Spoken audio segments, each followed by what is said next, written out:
All right. Welcome, everyone, to another session of Adventures in the Dales. We find ourselves today in Shadowdale, perhaps the most famous of all towns. Certainly one of the most influential, considering its tiny population size. Home to Elminster, Storm Silverhand, and other dignitaries, other famous people. Um, We have just cleansed a temple that became tainted, corrupted with negative energy a year ago during a catastrophic event during the year of wild magic. It is now the year of rogue dragons, but during the year of wild magic, some spell went wrong, and now we have just done the town a favor by cleansing the area. Um, and we may have even done it more thoroughly, more properly than they were able to. They seem we were sent here to exercise the spirit, and after a series of riddles and tests, we banished it in a more physical sense, and as a result, Amon, our dwarven priest, found a coin in his pocket that simply appeared there as if by magic, and that coin is holy to both Tymora, the god of good luck, and Bashaba, the god of bad luck, and indeed Tyche, the god of both sides of the karmic fence, which may lend credence to the idea that we've done everything that we can. Um, Light is flowing in through the cracks in the boards and panels, and indeed the door that we've opened. Fresh air is coming in for the first time, though the place is still a scattered mess of toys and playing cards and board game chits and so on. But the oppressive, dark, and stifling aura that had been all pervasive in here has lifted. Is the statue still like ominous and black and emanating rot or necrotic? No, but it's still stained. It still has the some of the like whatever deterioration it has endured is still there. The kind of veiny lichen type effect is still corrupted. What was the base materials, but no, it's no longer radiating cold or pain or anything else. It seems to be I think getting cleansed. I think Kage, just to be sure, will like go and put a hand on it and see if it like necrotics him or whatever it's called. Excellent, and it doesn't hurt or cause pain or rot your hand or blacken it or anything. It just feels quite cool to the touch. I think was still standing on that corner of the entrance, and previously he was aware of a very dead feeling for about 30 feet around the temple. He'll do another nature check and check in with the see if he can connect with the spirits of nature around the building. See if that's It does feel like the wind is blowing here again, and that things are returning to normal. But the flowers don't immediately start growing, nor the grass turn green. Everything remains dead, in fact. But in time, birds will return, and worms and shoots of grass. It's not obvious, but even this subtle change is one that you're able to notice. You feel the warmth of the sun, and that sensation was not there only a minute ago. I think Ribbonus will approach Kage and ask him, like, what does he think about the statue since he touched it? It seems safe for now.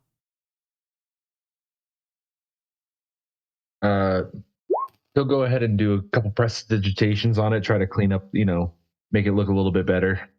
Excellent. You scrub the grime away with your magical effect, and do this another 1,000 times, and the place might look habitable.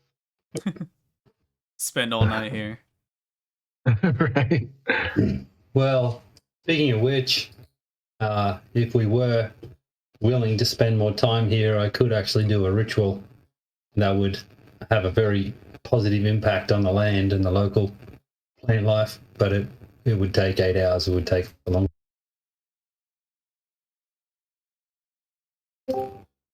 And we have already done some good deeds for the town, but the option's there.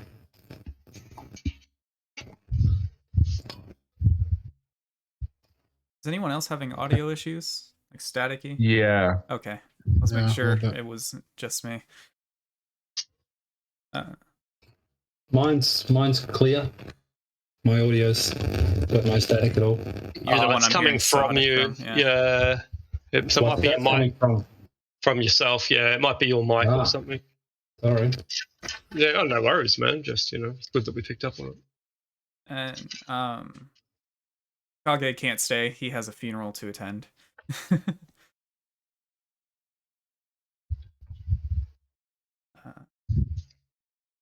And I believe Amon was going to go with him. Is anyone else going to go? Yeah, I'm gonna go have a chat with Leo. All right. Or we disappear. Yeah, I'm just gonna follow everybody since I'm the new guy, Just tagging along. tagging along. Kage is going to Same. run outside and like rockstar slide to the tree that he had his animals sit by and like hold his arms out and let him jump on him again. Boing, boing, boing. The dire wolf just about crushes you. I take my horse off the tree that I tied him to and open my neck pouch and let out my little dusty elemental friend. Put him back on my shoulder. Excellent. He's glad to be united with you again. And as for the new players, you hear like Kage just doing little squeaks and grunts and growls, like speaking to his animals. Great. One little eyebrow raised from Ribinus and a little smirk. We should probably sort out this audio issue. Is that any better? No, it doesn't sound like feedback, though it might be feedback, but it doesn't sound like it. Maybe check the or if you're on a headset, I don't know what, but maybe make sure that it's plugged in fully. Plugged in properly? Yeah, that would be my instinct. Yeah, that the microphone might be partially out or something. Or that there might be damage to the cord, perhaps. Hey guys, real quick. I know there's a way to do it, but I forgot. How do I shrink your guys' icons on the map screen or get rid of them completely? Go to the settings bar to the right, and it should be video display. So go to audio video, and then video display. You can do player video avatar size, regular, large, names only, or small. You're a genius. Thank you, sir. Very good, very good.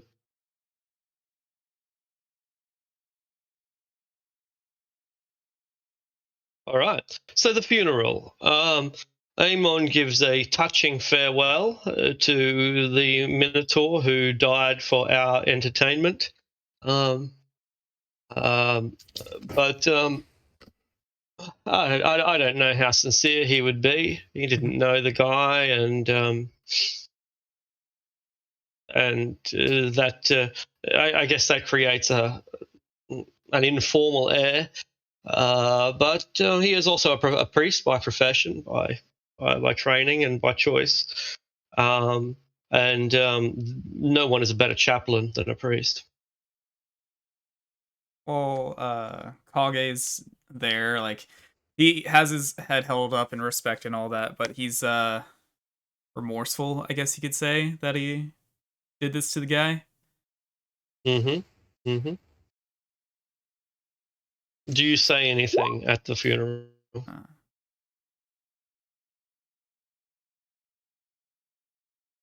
He fought well, and it was too early for him to not see any further battles. All right. I'm still getting a bit of static, but it can't be from Adriel this time because he's muted.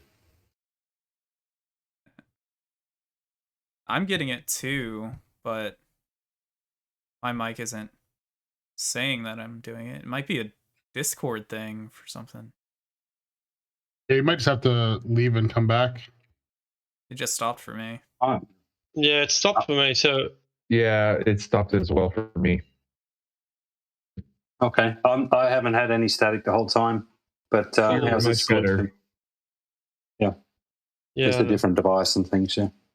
cool. Thanks. Well, we'll try to hopefully that solved it. But if it's not, then we'll try other things. They just got it again then from Maori maybe. Anyway, we'll see how it goes. So the funeral is a somber affair. There's only about 20 people who come along. So our party makes up 10% of the attendance if there's only 2 of you. It's another wet day in Shadowdale. It begins raining shortly after we finish our mission at the temple. And a regular day for most folk who are milking their cows and knitting their sweaters and rebuilding their roofs and all the general daily business that rural folk have to tend to. I forgot to say it, but as we approach back into town, Rivenus will go ahead and cast disguise self again and hide his drow appearance. Very cool. Very cool. Kage isn't like hiding or anything. He's making himself visible, I guess you could say.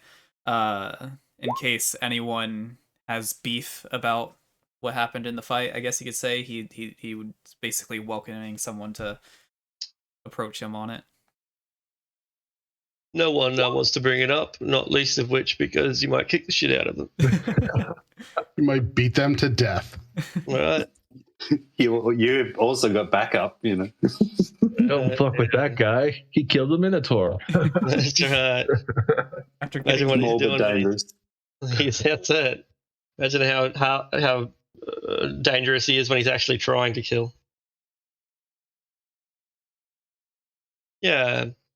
So it's a wet day. But it's hard to call it miserable due to our accomplishments and just due to the beautiful nature of this town.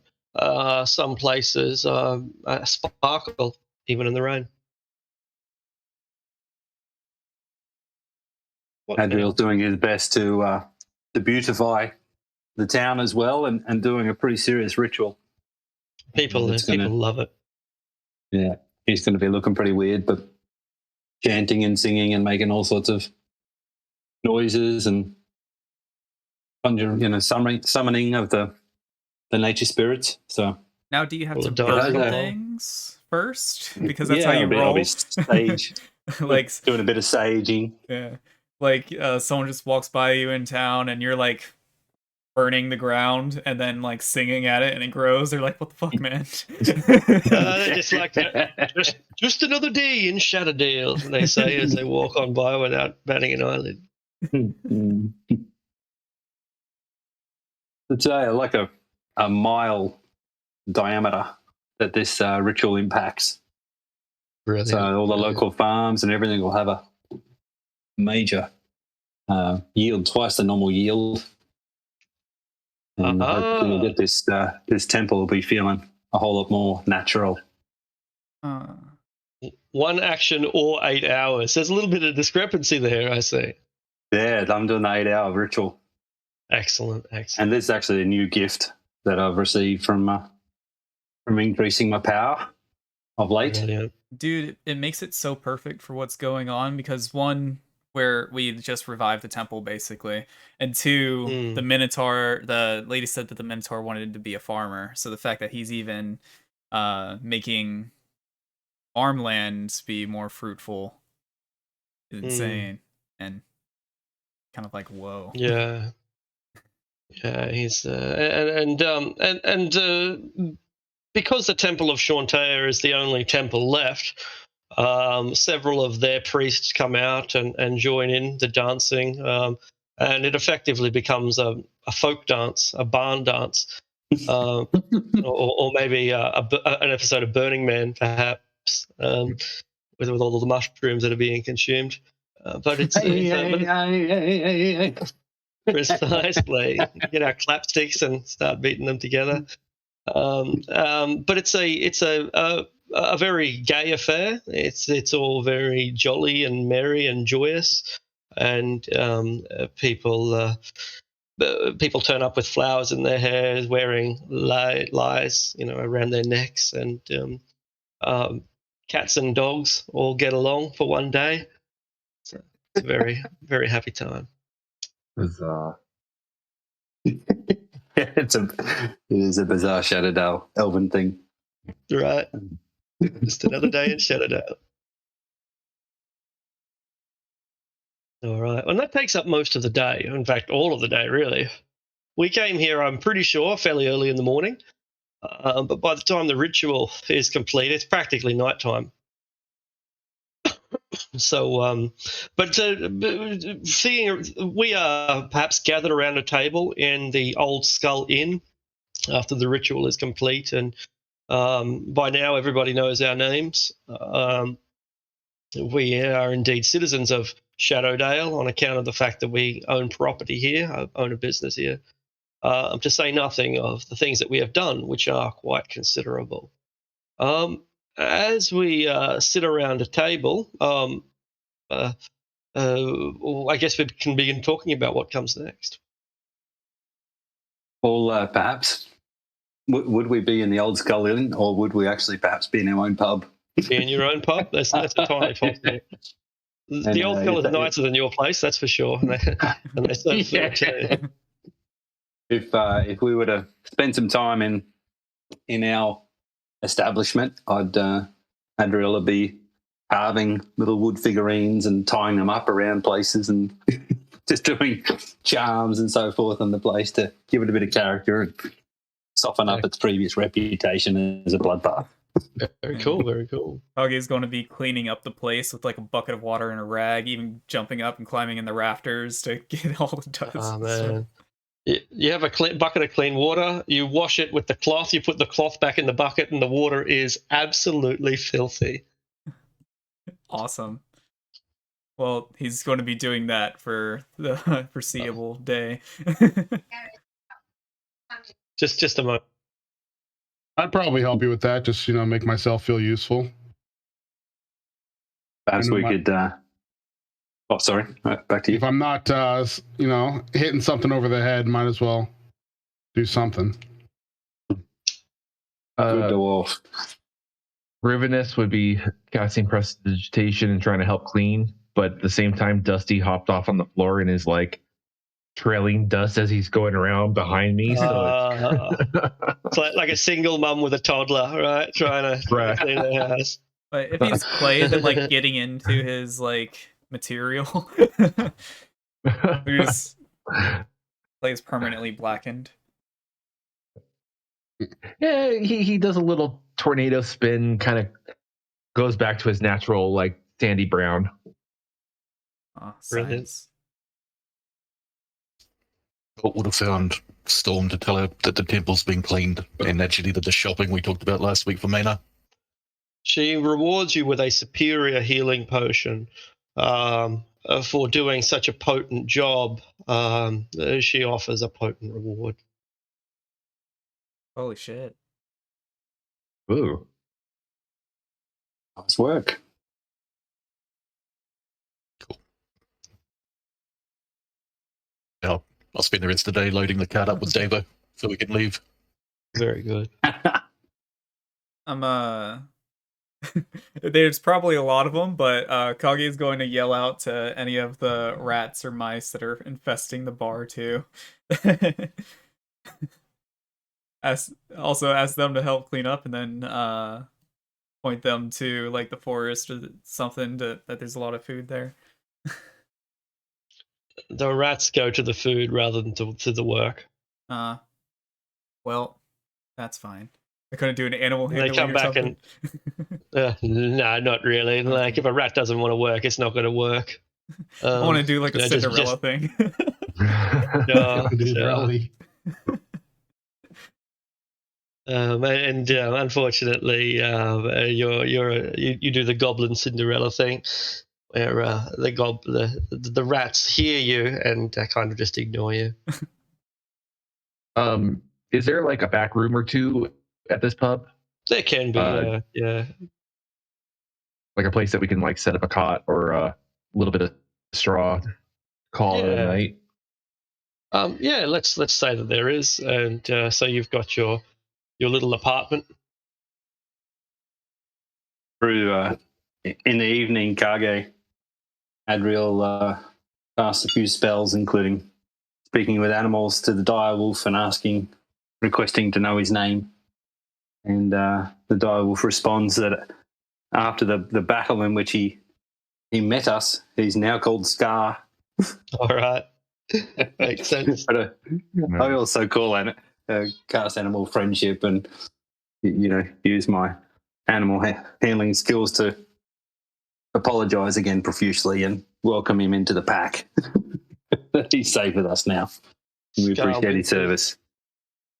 Winces and wags his tail, just not quite sure if you're going to backhand him at any time. Yeah, I'll burn the crap out of him again. Poor bugger.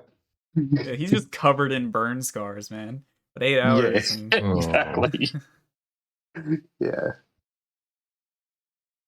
Well, on the morn, we'll head off early. Yeah, to White Crag.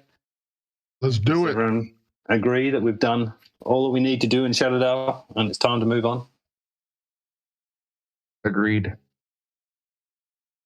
It's good. Sounds like a plan.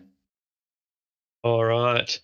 Do we cut through the hills, or are we going to travel along the road and then take a turn off? I think we're going to go the safe way that we know and perhaps stop in with our new halfling friends. We can't take the cart if we go that way. Okay, well that's important, yeah. Because did we end up finding the old road? There is an old road. Yeah, we asked the Dutch. Goliaths to clear it as best as possible, make it so we could bring the cart. Mm. I suppose we try and find the entrance. The old road leads down towards Cavalier Ranches, I think. Oh. Not directly to Cavalier Ranches, but down that side, not towards Daggerdale Castle and the Halflings. I think. I suppose we'll have to do a bit of exploration then and see how close we can get our cart to White Crag, yeah? What do we need in the cart? We've got building materials and we've got food, supplies. Heads. Yeah. We do show you the drow heads ribbon, so you do know that we are serious on, bad drow suck. Oh, no. Totally smiles and is like very pleased. So, just to be warned, there is a bounty in Dagger Falls for all the crimes that they've committed. So, you should continue your disguise, and obviously we'll vouch for you, but just be warned. Well, then it's and then what was his name? The other half drow. I don't think he hid his, or did he? Still? Yeah, Silnorin. Hide. Yeah, Yeah, Silnorin was not treated particularly badly. And he didn't hide his blood. It's a personal choice for Rivenus. He hates drows enough that he prefers to look non-drow. Fine by me. We did find that the people of Dagger Falls were, not all of them, but some of them were certainly quite racist as well. So it's probably for the best. Welcome to the Dales. To make a point, motherfucker. Rivenus is a self-hating drow to the point that he is a racist drow against drow. It's kind of funny. Some serious self-loathing, yeah. Yeah. Well, Someone calls him a slur, and he's like, "Yeah," turning around, like looking for the drow. Yeah, fuck those guys. Wait, what? Wait, what? Oh, me. Yeah, fuck me too. All right. So from Shadowdale the next morning, we haven't really made a decision. We can travel along the road, which will be the easiest path, and then cut across the hills for 20 miles or so.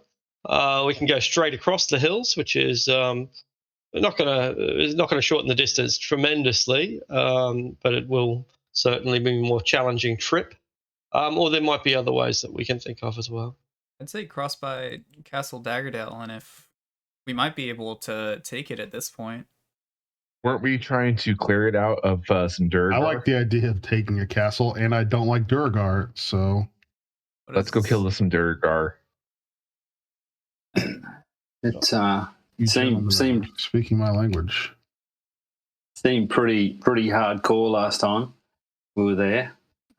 Do we want to perhaps go to White Crag first and just deliver our goods so our people have all that they need, or right? Or and then maybe come back, circle back on Castle Daggerdale? What do you think, Super?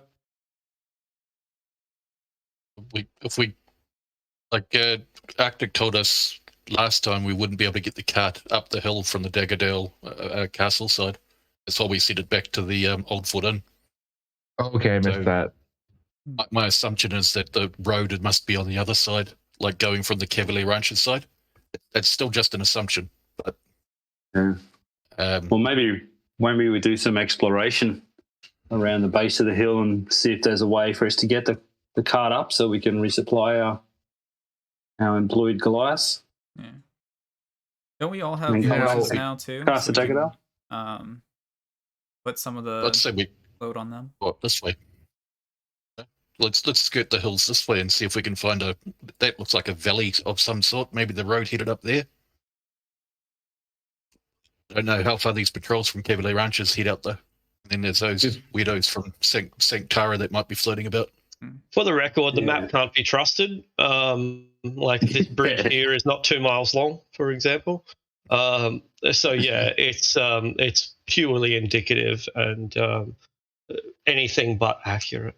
Well, the road that we did find that we asked the Goliaths to clear, was it heading east or west? I don't really remember, but it would probably be linking. It'd probably be linking itself up with the actual road. There are no roads up here for it to link up, I guess, unless it crossed all the way into Cormanthor.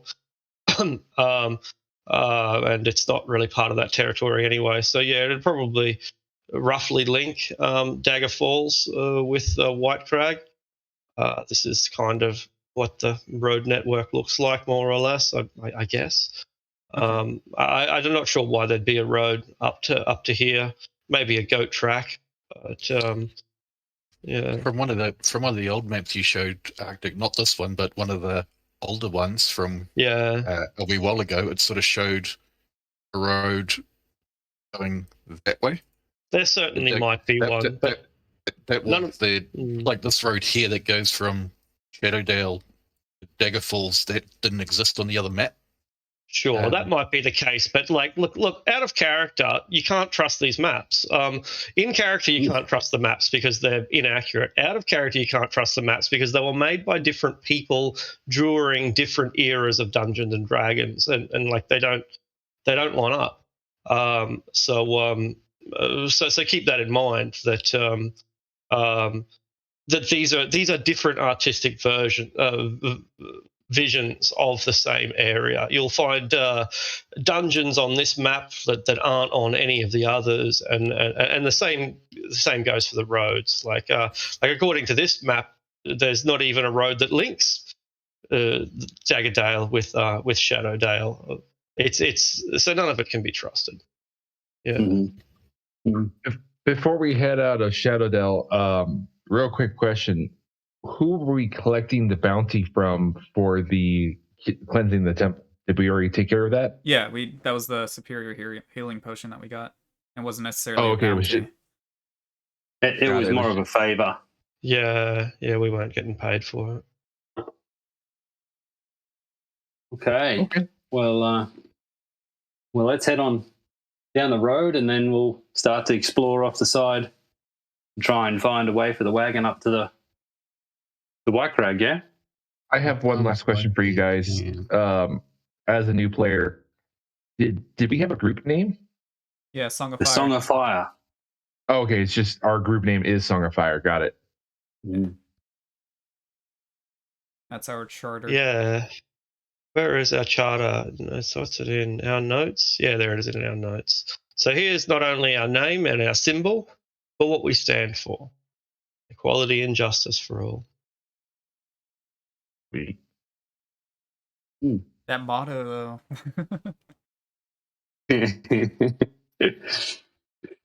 All right. Kage, give us a D12, please. Oh, wrong one. 4 on both. That's hilarious. Ooh. Both on both. Yep, cool. Coltharis, a D12.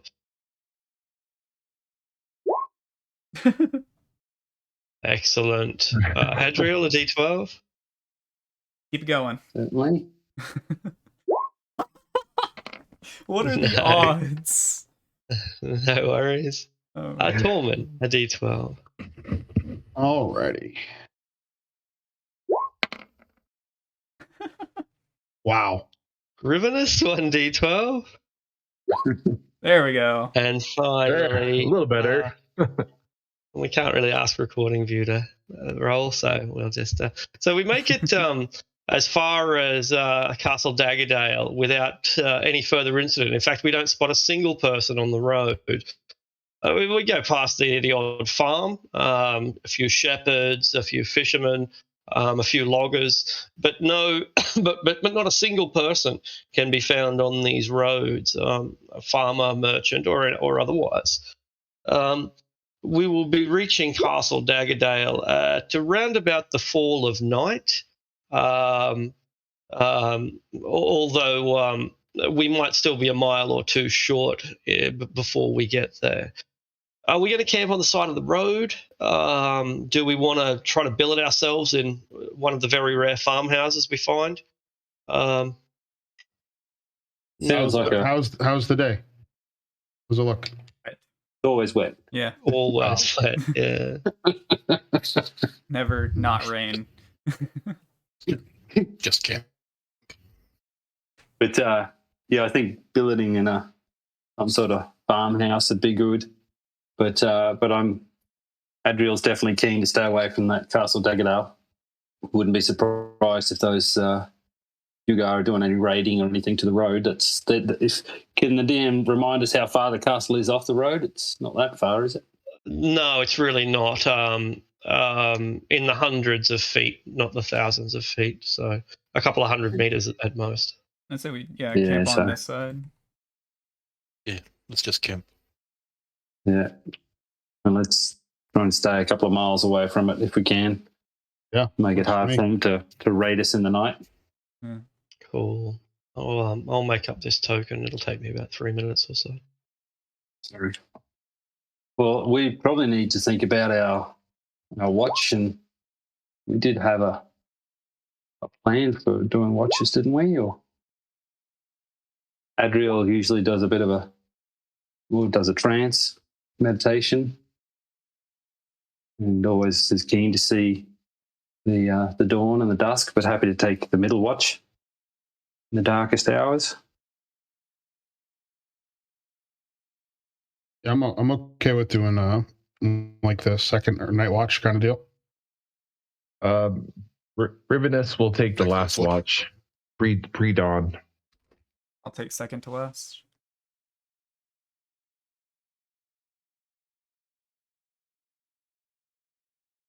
One. All right. It'll take me about another 3 minutes. No, maybe about 2 minutes.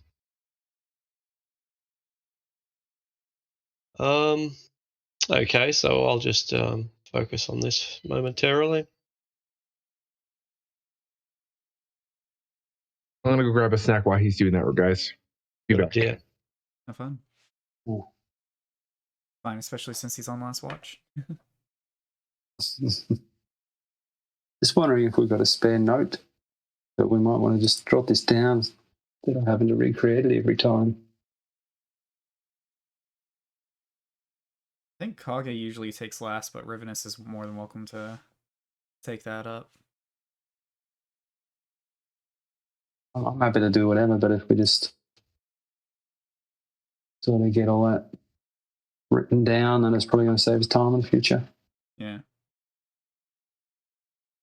Does anyone in the party So- not have dark vision? I think everyone does, right? Good Yeah. idea. How many hit points does it have? The spirit? Yeah.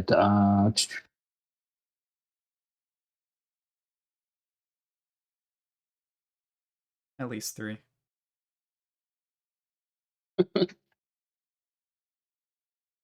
3 billion. My apologies. I thought that was all sorted. DM. I'll Yeah, check that cool. for you. Cool. Yeah, you put the formula part into the hit point part.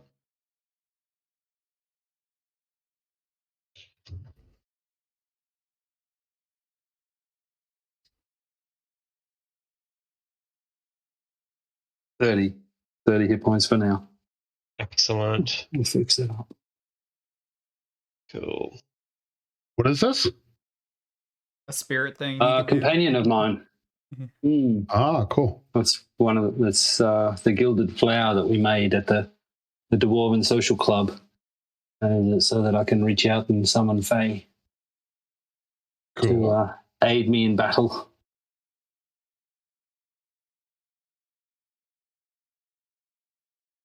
I'm keen on attacking the castle.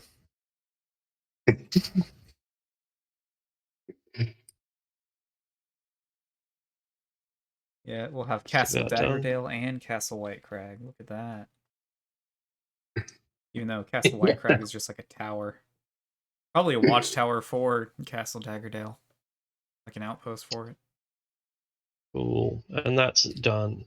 All right, so we camp during the night. It's a long, wet night.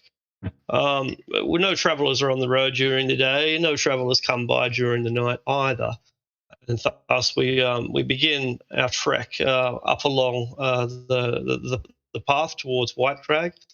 It'll probably take us all day, but since we've already secured the castle, we can maybe approach with a little less caution than last time, since we are anticipating it to be relatively safe and relatively secure. Okay. Once again, Kage, roll a d4. 4. And now roll a d... 1d100. 45. 45. Caliber. Okay. We are woken up, for those of us who are asleep. Maybe around about breakfast time, so maybe we're already up and extinguishing campfires and rolling up blankets and wringing them out, since they no doubt got wet during the night. When we hear a man singing with a deep baritone voice, singing songs in the Sylvan language. Sounds like music to everyone who can't hear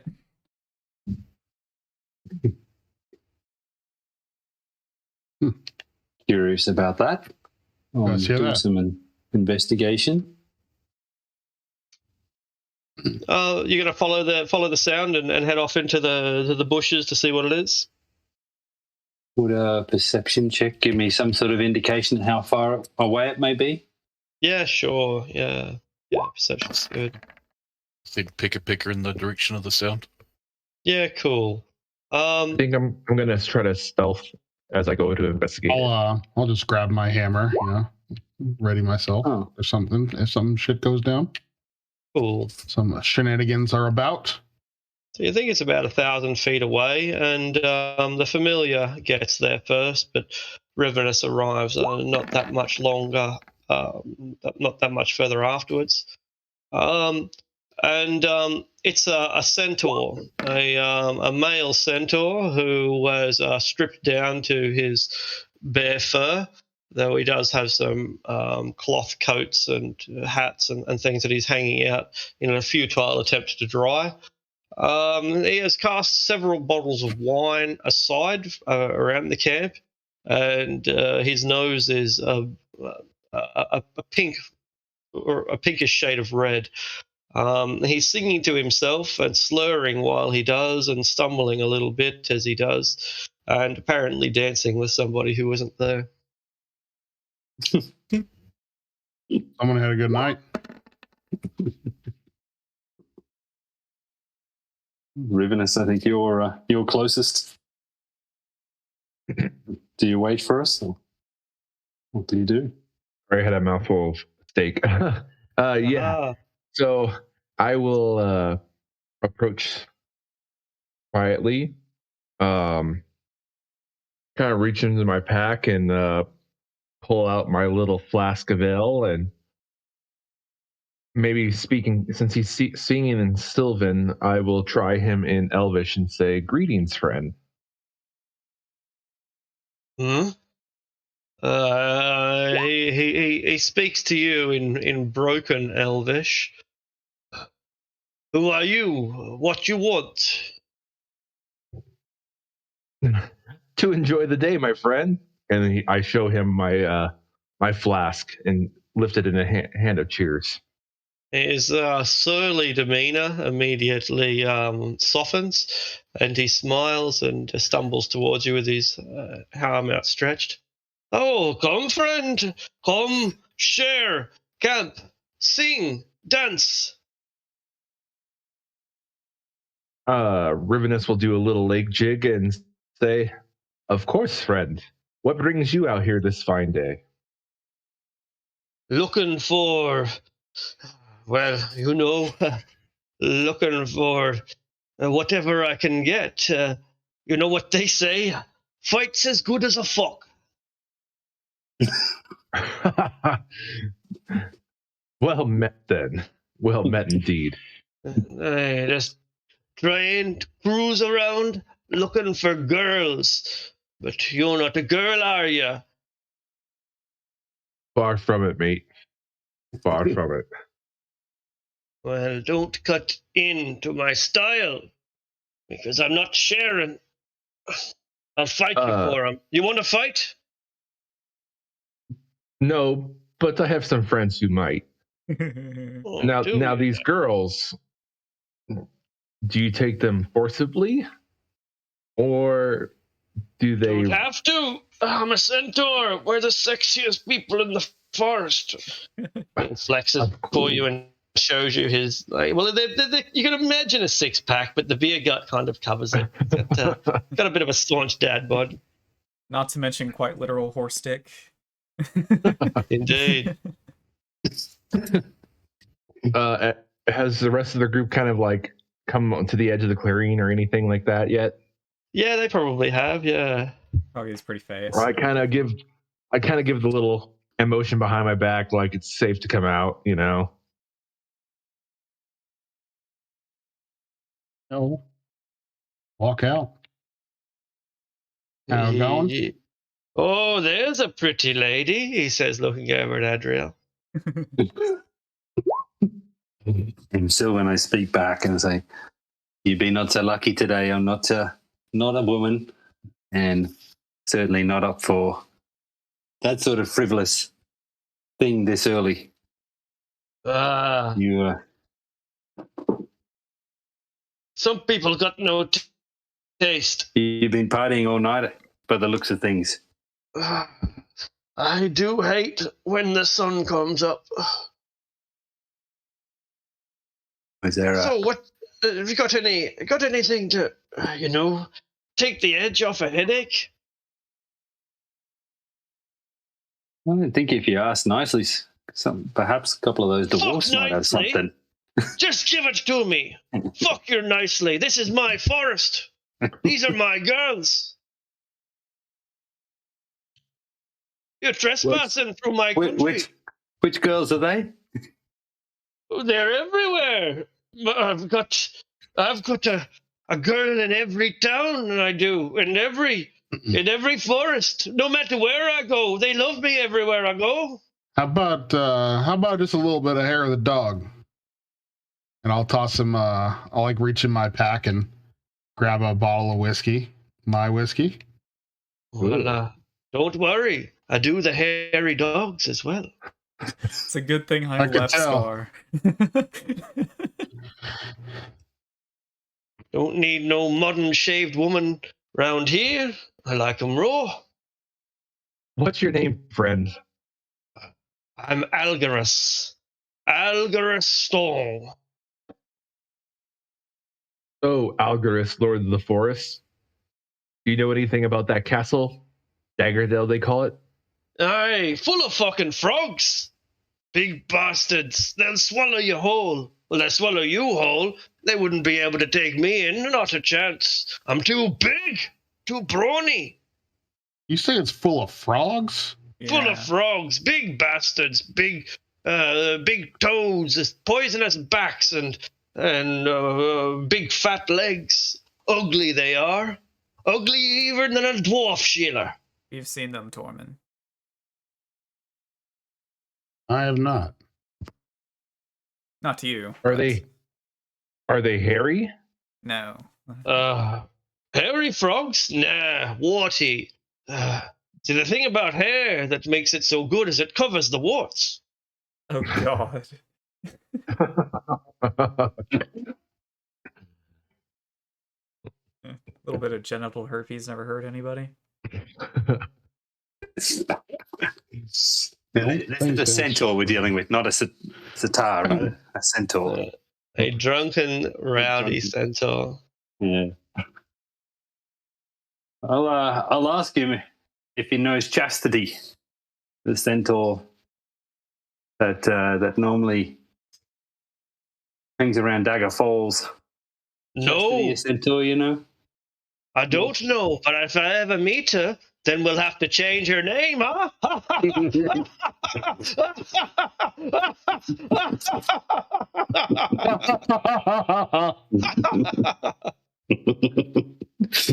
He has a good laugh at that.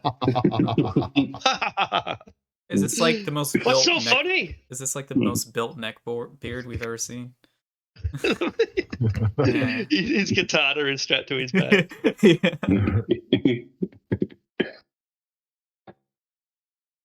What are you doing in me lands then, if you're not here to steal me girths? Simple travelers. Oh. Blow-ins, ring-ins. Heard there were some issues around here, so Well, We. figured I'd come help. you've got an issue, here's a tissue. Time to go. Rivenus kind of like go again playing at his bravado. Well, if this is your land and you know so much, perhaps you know a good path up to White Crag, avoiding the stupid frogs. Oh, I know the best path. I know all the best paths. Ain't nothing I don't know. Well, that'd be very, very helpful if you could show us. We'd Well, like to what's get in this it card for up me? there. What's in it for me? Don't just go around doing favors. What do I look like? I'm the centaur for charity works. Out of character, isn't there like a female Goliath up there? That he can take his hand at. Goliath only respect the strong, so she'll probably challenge him to a wrestling match beforehand. But yeah, He wants a fight and a fuck, so that would be up his alley. That sounds like a good lure. Kage, since I didn't know about that, you would be the one to speak up, I think.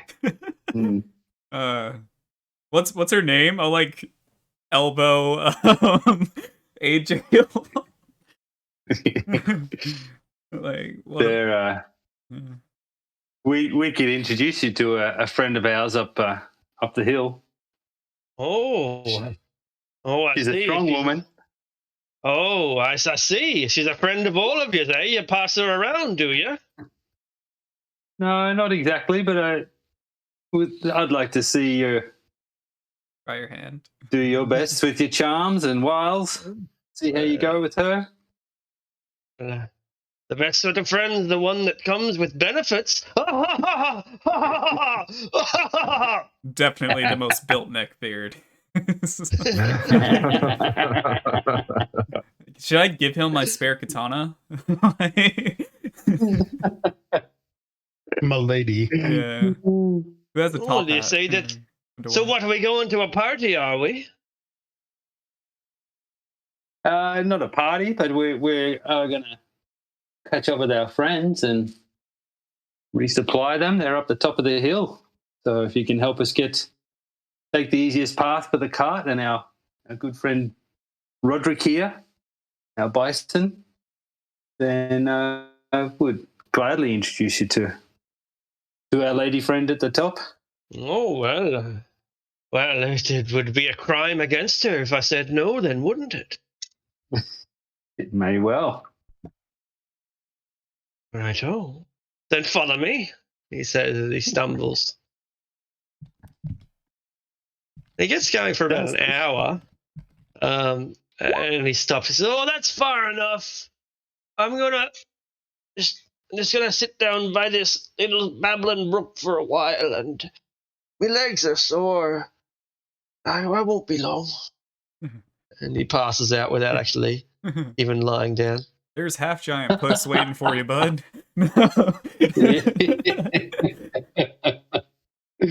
Oh dear, he's probably hungover real bad. Yeah. Well, let's make our own way. Shall we continue? Both are us. Roll a d4.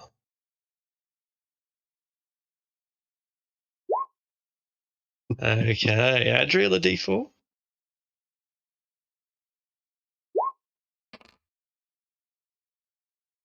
Tormund, a d4.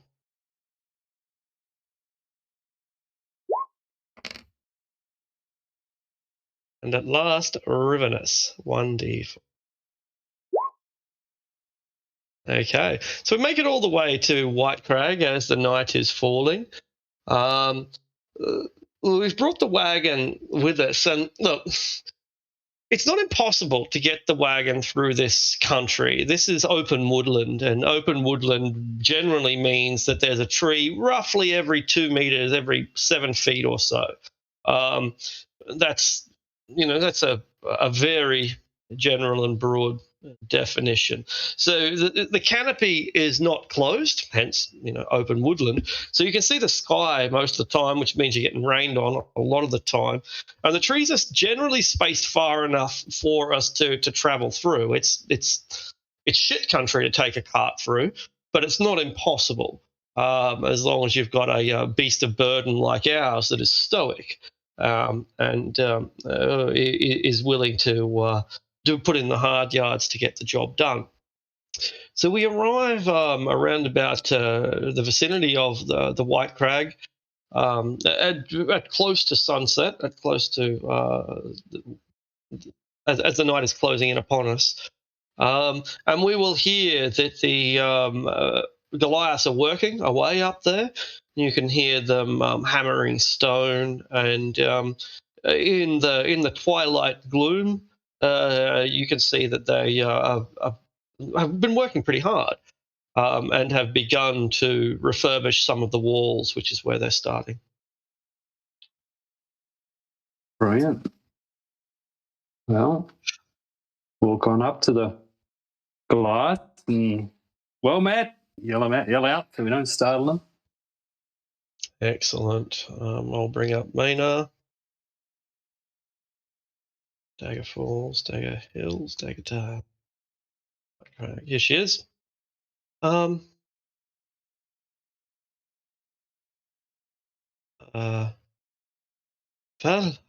welcome back.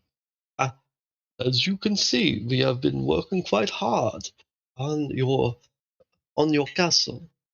It is good to see you again, my bosses. Well met, Maynard, and your folk. Thank you for your good work. Very impressive. We bought some supplies for you. Wonderful. My men are just beginning to knock off as the sun sets.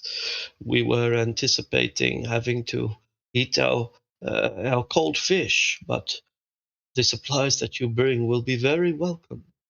I will get a fire started. Among my people, it is customary for the women to do the cooking. I'm happy to assist with getting the fire started, if that's not offensive, Maynard. Nothing would offend me. We are in your lands now, and I would not insist on doing things the old way. Well, I'll build you the fire, and I'm sure Eamon would be keen on helping with those shiffy abilities. Yeah. As would I. Excellent. Well, I have never known men to cook as well as this. You could teach me many things, I believe. Spends the night like showing her how to make vegetarian dishes well. Magnificent. And she introduced. Why would you waste your time like that?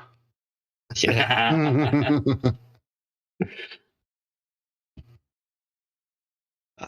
Night falls. Indeed, it's falling as soon as we arrive, and by the time our food is ready to serve, it's a rare starry night. One of the rare nights. It should be our luck that the one night that we kind of have a partial roof is the night where the rain isn't falling. But it is a nice night, and we do have an elevated position close to the heavens, as it were, and we can see all the way down to the twinkling lights of Dagger Falls and of Shadowdale and Teshwave in Voonlar. Being able to see in like 50 miles, basically, in each direction on this clear night. So we can make out where the four major settlements are. Five, I suppose, if you probably see Serpent Bridge for that matter. Can we get a good advantage on the Castle Daggerdale? Yeah, to a certain degree. And there is next to no light there. We can't tell whether the lights we do see are at Castle Daggerdale or perhaps a farmstead nearby. So while we look down there and we think that we can guess the direction it should be, there's no evidence that that anyone is active there. Beings of the Underdark. Maybe in the morning. The beings of the Underdark are occupying it. I doubt they'd need much light. Yeah, they probably wouldn't be advertising it. A good theory. A good theory. Did you say the 5 settlements with Teshwave, Voonlar, Shadowdale, Dagger Falls, and Serpent Bridge? That's right. You can make out what you expect is each of them just based on the concentration of lamplights. Fantastic. Well, Adriel will be making use of his new skills and his new cartography kit and mapping out this area to try and make it easier to navigate in the future. Excellent. And for selling maps at our shop in Dagger Falls. There you go. Very good. Very good, very good. The night passes without any incidents, save for a couple of giant spiders that come up through the Underdark caverns. But the first we know about them is when some of the Goliaths come back from. They start work basically at dawn, and start quarrying stone. But they come back up while very early in the morning with a couple of dead giant spiders. Ooh. Yeah. Could I see if I'm able to harvest their venom sacs for Poisoner's Kit? They've already done it themselves, but with no real need for the venom. They're happy to, give it to you if you demand it, or sell it to you if you'd, rather do things more commercially and less tyrannically. How many did they get? 2 sacks, so just 2 doses of poison. I'll give them 2 whole gold pieces. They know that you're scamming them, and like they take offense to that. Is that? They didn't know what coin was. How much does a venom sac usually cost? Let's check out the price of poisons.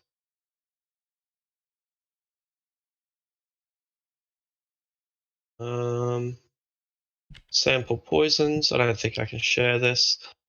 Sample poisons doesn't have to. Oh, there's the price.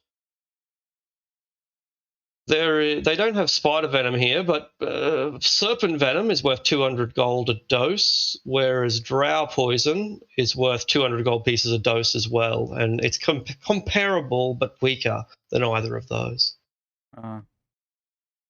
So while they don't know how much it's worth, they take offense to the idea that it's worth 1/200th of what you offered.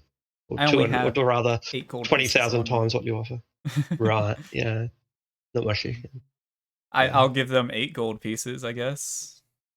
They give you one of the poisons, not because you've bought it, but because like it's tyranny, right? Like the boss says, give it to me. He's going to underpay me. Guess I better do it. If they're not willing but to it pisses do them it, off. he's not going to make them. He's just... It's not that they're not willing to, because they're willing to do whatever you ask them to, basically. Like, think of it as serfdom, right? Like the Lord's turned up and says, give me all of my taxes. You're like, but dude, like, what do I get out of this? I'm your Lord. Yeah, all right, cunt, here you go. Oh. Well, Kage won't so they're resentful, them but if they're not, like, wanting to give it up. He doesn't give a shit.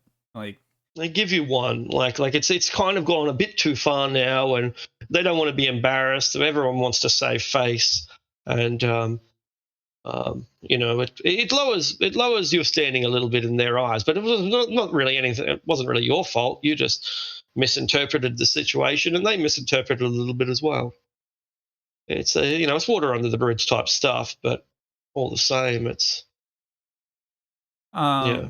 Can I also teach them how to process it to be usable with the poisoner's kit? Yeah, sure. That's a part that they didn't know. They were just going to, dip it in a weapon and put it on the end of an arrow or something. Yeah. So yeah, you can try to teach them the basics of poisoning, but a skill takes a long time to learn, and this is like getting a 1-hour lecture in a course that takes 6 months to complete. All right. Well, or at least 1 month anyway. Each time he'll see it says he'll show them more each time he meets. They look forward to that, and that rectifies the situation somewhat. Like it becomes kind of fair in that they're kind of trading the poison for the education. Yeah, that's it. If you want to learn how to power. Precisely, if you want to learn how to work wood, bring your own wood. If you want to learn how to dissect a frog, bring your own frog, and so on. Yeah. So yeah, that mollifies the resentment quite significantly. All right. So White Crag's in good shape. They're they're quarrying their own stone. They're laying their own bricks.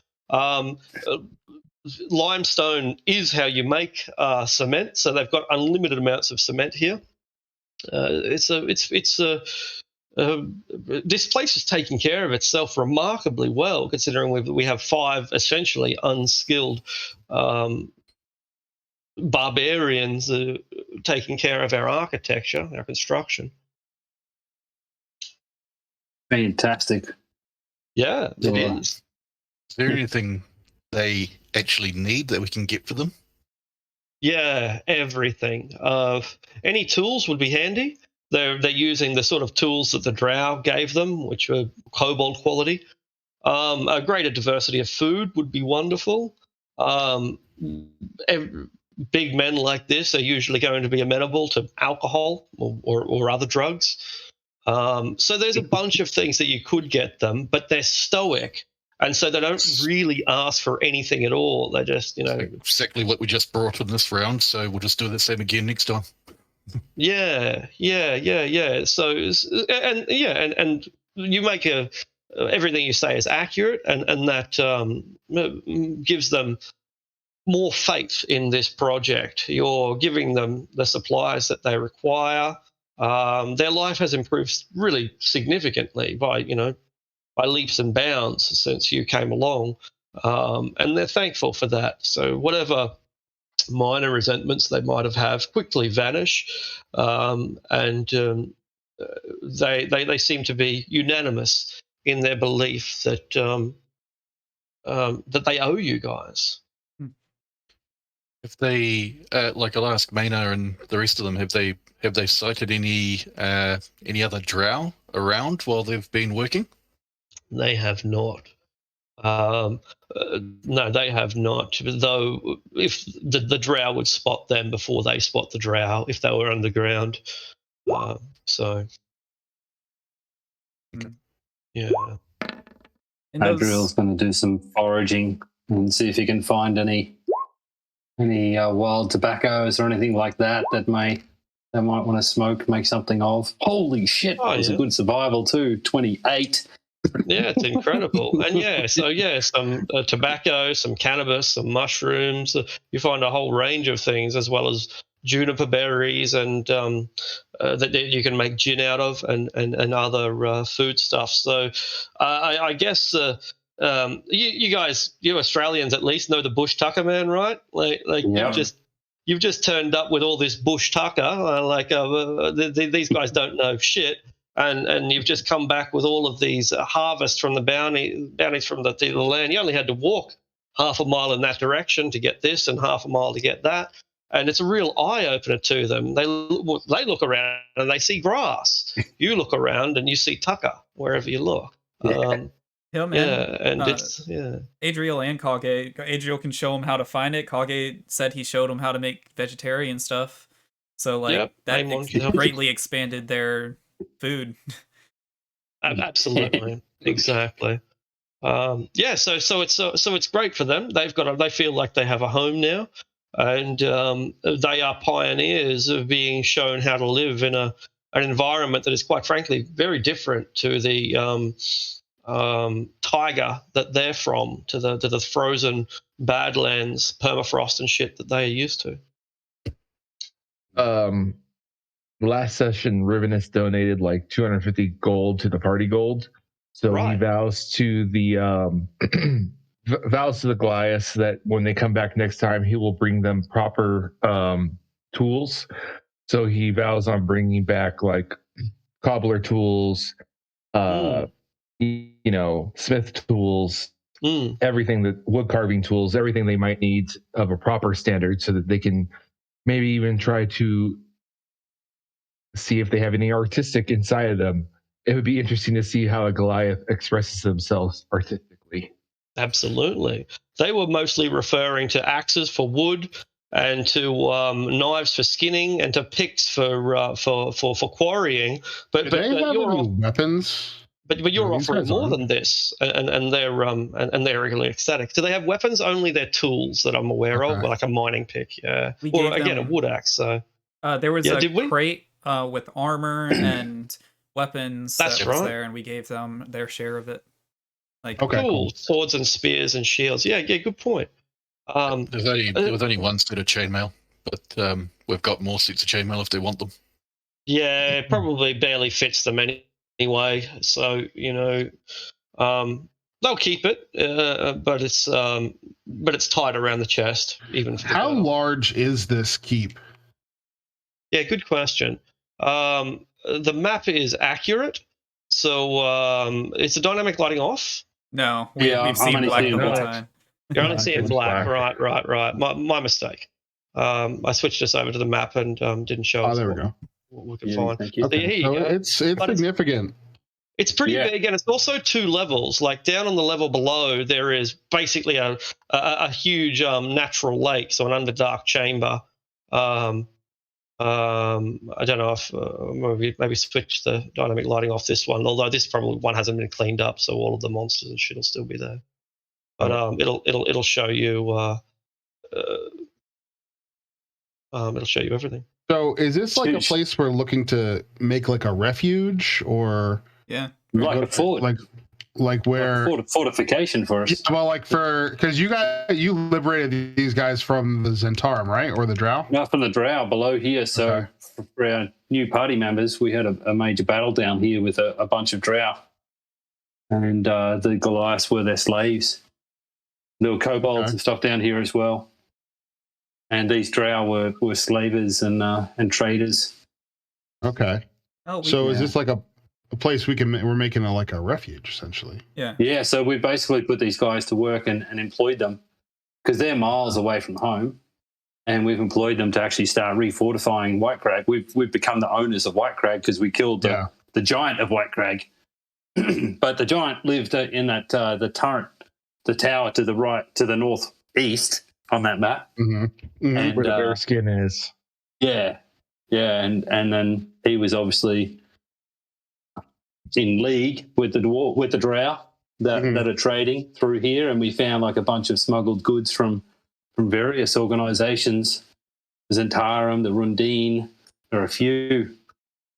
So yeah, we had some major battles here and some wins, and the idea is because White Crag originally this fort, it oversees the entire area, like we saw last night. We saw the different settlements, so it's a really important strategic location, and it is on the boundary of Dagger Falls or Daggerdale, and we're citizens of Daggerdale as well as Shadowdale now.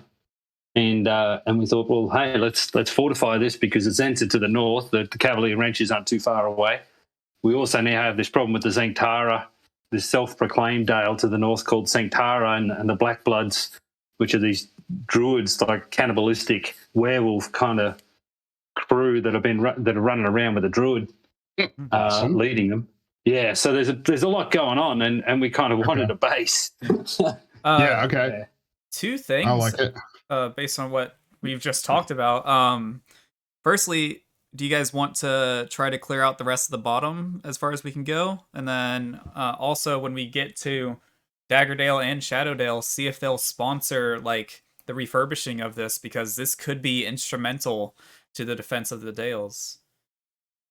Yeah, I think it is pretty important. We can definitely interested in. It's funny you said that because I was already thinking we should clear out the bottom and just make it safer. But Artie, if you could throw back to that other screen of the bottom layer, was that pit where the spiders came out of? The black on the left side of the map? Yes. Actually, it was here. Well, these stairs here is the black hole in the fort. That's where we went down. And to be honest, we actually haven't seen all of this map. Yeah. So the Goliaths to be sharing some of this. We fought in this area and this area and this area up into here. We didn't go down these stairs. We didn't go into the lakes. The Goliaths came that way. We did go into the lakes. The Kage went down there and started to scrap you. I went right. This is as far as I went right there. That's when he heard Maynard and them starting their escape, basically. And they were quarrying over here, yeah. So answering your question, does lead into the Underdark, and before you talk anymore, I'll briefly discuss White Crag itself, because White Crag is a limestone mountain. Instead, the entire thing is basically limestone. Limestone is often filled with tunnels. This place is no exception, and so there are multiple Underdark entrances on this one hill that we're on. Just on this single hill, there are multiple entrances into cavern systems, all of which, or some of which anyway, link up to tunnels that lead into the Underdark. So what I'm trying to say is that, yes, there is links to the Underdark here in White Crag. And the other thing is it's basically impossible to block them all up. We can block the one up on the top here. That's no problem. We can block this one off. That's no problem. But White Crag has so many little caves. It's an Underdark sponge.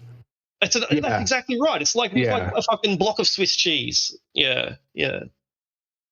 That makes sense. So the best thing we could do would be fortifying our own camp or keep if we were to take that as our own. Yeah, that's right, and probably maintaining a a permanent station in the Underdark as well, like here, for example, just so that if anything does inevitably slip up there, then we can bonk it on the head, which is kind of what happened this morning. The Goliaths were working down here. They came to investigate, found the spiders, and then brought them up here to show us their toys. Perfect. Yeah. And so Riven knows Silnoran, who was one of our companions, and he was a half drow, I believe. His uncle, who had approached many of the party. Adriel wasn't there at the time. Roderick was there for a bounty for an Avril, which is like a flying elven princess. And anyway, this drow noble, Silnoran's uncle, was here. It was in this part of the cavern. So that was that's where we got the drow heads from. This is where the bounty come from. Also, where I got this, like, his beef off. Hate the idea. Right, and this is where we got this shrunken head. Excellent. Yeah, and Karge's wearing a noble's puafui, like a magical item from a noble drow family. I don't hate the idea of going in the Underdark and killing a bunch of drow and freeing slaves. Well, that's a pretty dangerous proposition, but the good news is that we also heard about the silence, the great silence, and Lolth has stopped speaking to her priestesses. So we did kind of consider that at one point, but we didn't need to because we ended up taking out Silnoran's uncle anyway. But the priest, back in Shadowdale, there was a priest in the other temple, and he'd only been kidnapped literally days. We're on the heels of the drow, and they got away. They were too fast. Yeah, naturally. There's plenty of drow activity around here. I think we've just got to be discerning in which battles we take on. We do have a commitment to get to a druid's moot further north, and that's got a lot to do with negotiating with these black bloods and stuff. So that's a pretty high priority. Our original plan was come back, resupply the Goliaths, find out what they need, continue the fortification, move on to Dagger Falls and the moot. I think that's actually a good idea. Maybe head back down, clear out Castle Daggerdale, just because it's in a good proximity to where we're at now. Let the Goliaths keep building, and we can tackle the lower level at a later time if we need to. Yeah. Well, I'm pretty sure we're all pretty keen to take out Castle Daggerdale as well, because it does threaten the trade road between Dagger Falls and Shadowdale. And we did talk to Almister and Dove and Storm about that. So, yeah, Adriel's not opposed to that. I like that. A pretty decent fight. It's the Dugar. We also heard the Dugar sometimes trade in firearms, and the Dugar that we saw on the castle were pretty well fortified. So it might be a good fight. Not sure if we're ready for that, but breaking the fourth wall, but it's in the starting area. Can confirm there's at least one 12th level quest right in the very starting area. Out of character as the only player that's lost the life of one of their characters, and I'll just warn you, it was in the very first game, and it was one hit, and my character died. Yeah. So don't think that the DM necessarily makes the encounters to be balanced. All right? Yeah. He doesn't pull punches. What killed you? The giant of White Crag. A giant of White Crag. Yeah. One hit, bang. The reason we have this place was because we took him out. What kind of giant was it? It's a special giant. Basically, it's a hill giant that has magical powers, like a cool. Yeah, like a hill giant that can turn invisible and cast Pass Without Trace and stuff like that. Very cool. One of 3 parties to take it out at level 1. It's pretty. It's really hard to do so. I mean, it's got like 130 hit points or something. So taking it out at level 1 is almost unthinkable. But we did it. We pulled it off. And only lost one person's head, literally. Yeah. And with only one hit to go. Yeah. Oh, yeah. Yeah, he got his head lopped off, and then The dude was immediately killed within the same round. It was hilarious. All right, so let's go to Daggerdale. Let's fucking get some Dwargar. I want another castle. You still want to go to the castle, do you? Even after all that, all right. Oh, I don't care. Cool. I'm here for the adventure, buddy. Yeah, no, you're keen to kill Dugar. Yeah, I'm sure Eamon is as well. The goblin can get away on his own if necessary. Cargo, roll a d4 as we set out. The Goliaths have reassurance that they're doing a good job. Roll a d100 card. I always roll the random encounters. It's hilarious. Apparently. 98. A dragon! That's pretty high.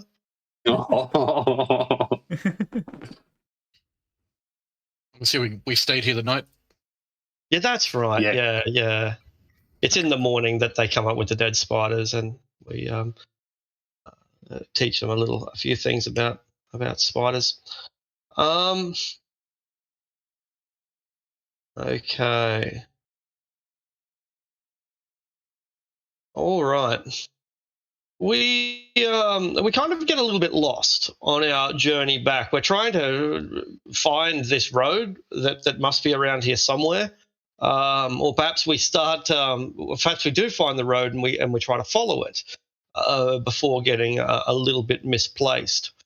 But while we try to navigate our way, basically in reverse to the area that we've already come across, we are surprised to find an intact arch made of stone, just standing by itself in a copse of trees. Vines have grown over this arch, which is about 8 feet tall and about 4 feet wide. Vines have grown over it, and the vines have begun to flower with big yellow and white trumpets great big open flowers as big as your head that provide a nice fragrance around it. But the arch stands independently of anything else, save for the dais or the circular stone that it stands on. So once again, we've got a circle of stone that's about 15 feet wide. In the middle of that circle of stone, there is a stone arch that reaches up to a point of about 8 feet tall, and it's standing freely and independently with no apparent reason for its existence. Could I use my stone cunning to see what kind of work it is? Absolutely. Go ahead and make a stone cunning check. We see Altaris. Yeah, we might be able to. Yeah, so it's it's of elven design, and the fact that it's elven at the edge of what used to be the Cormanthor forest almost certainly suggests that it belonged to the elves of Cormanthor, for whom Mithranor was the capital city. Is there any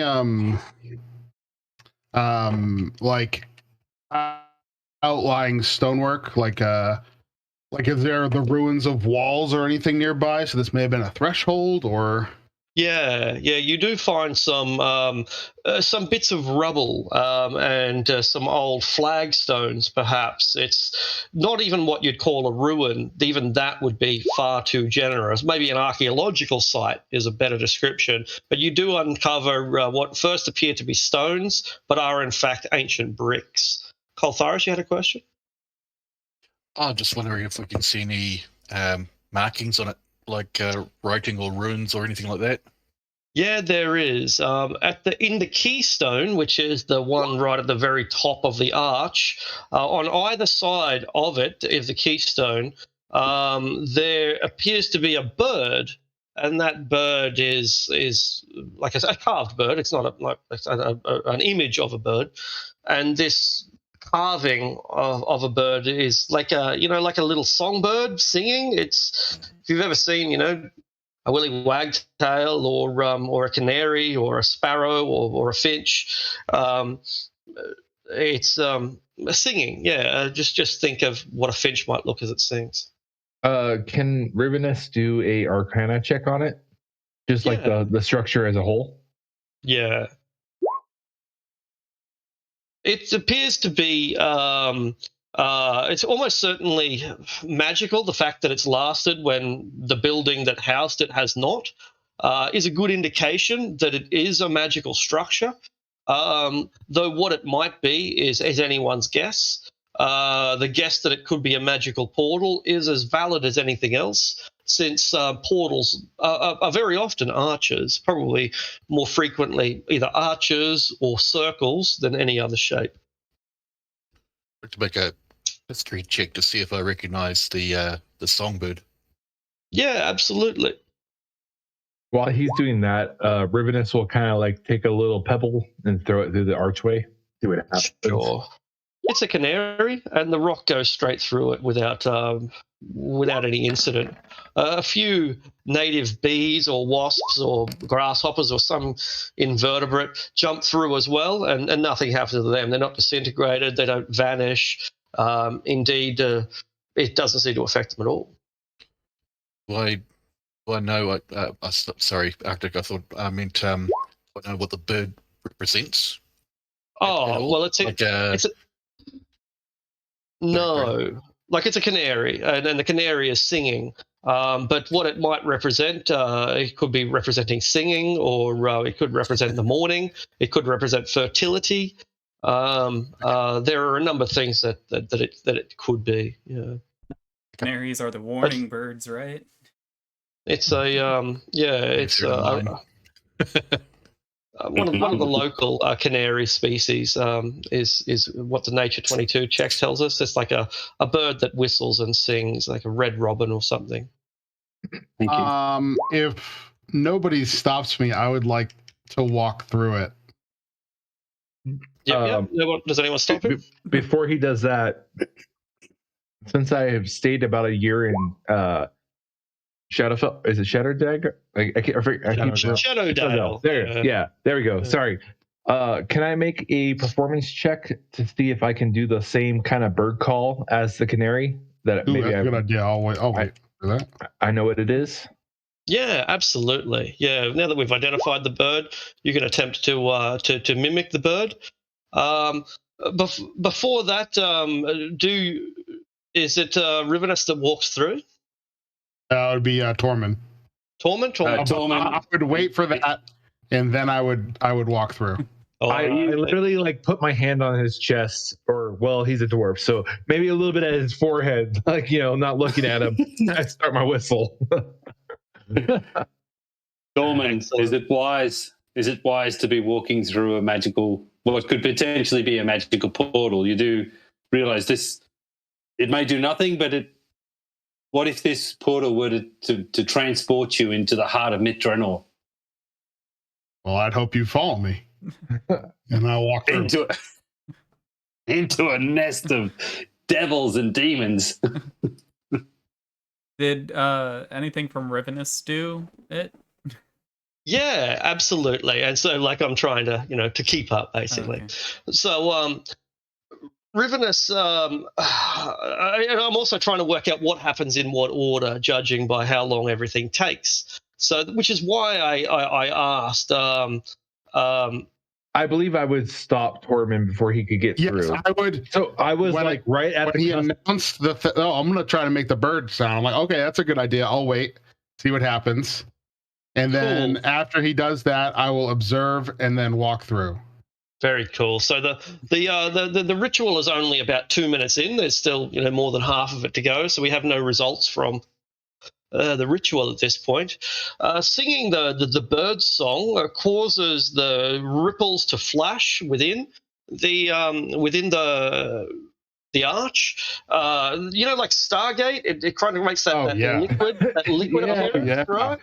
Yeah, and so the view beyond it of forested hill begins to ripple and become distorted and unclear and unfocused, and then as it settles, as the ripples settle, you can see an entirely different scene beyond it.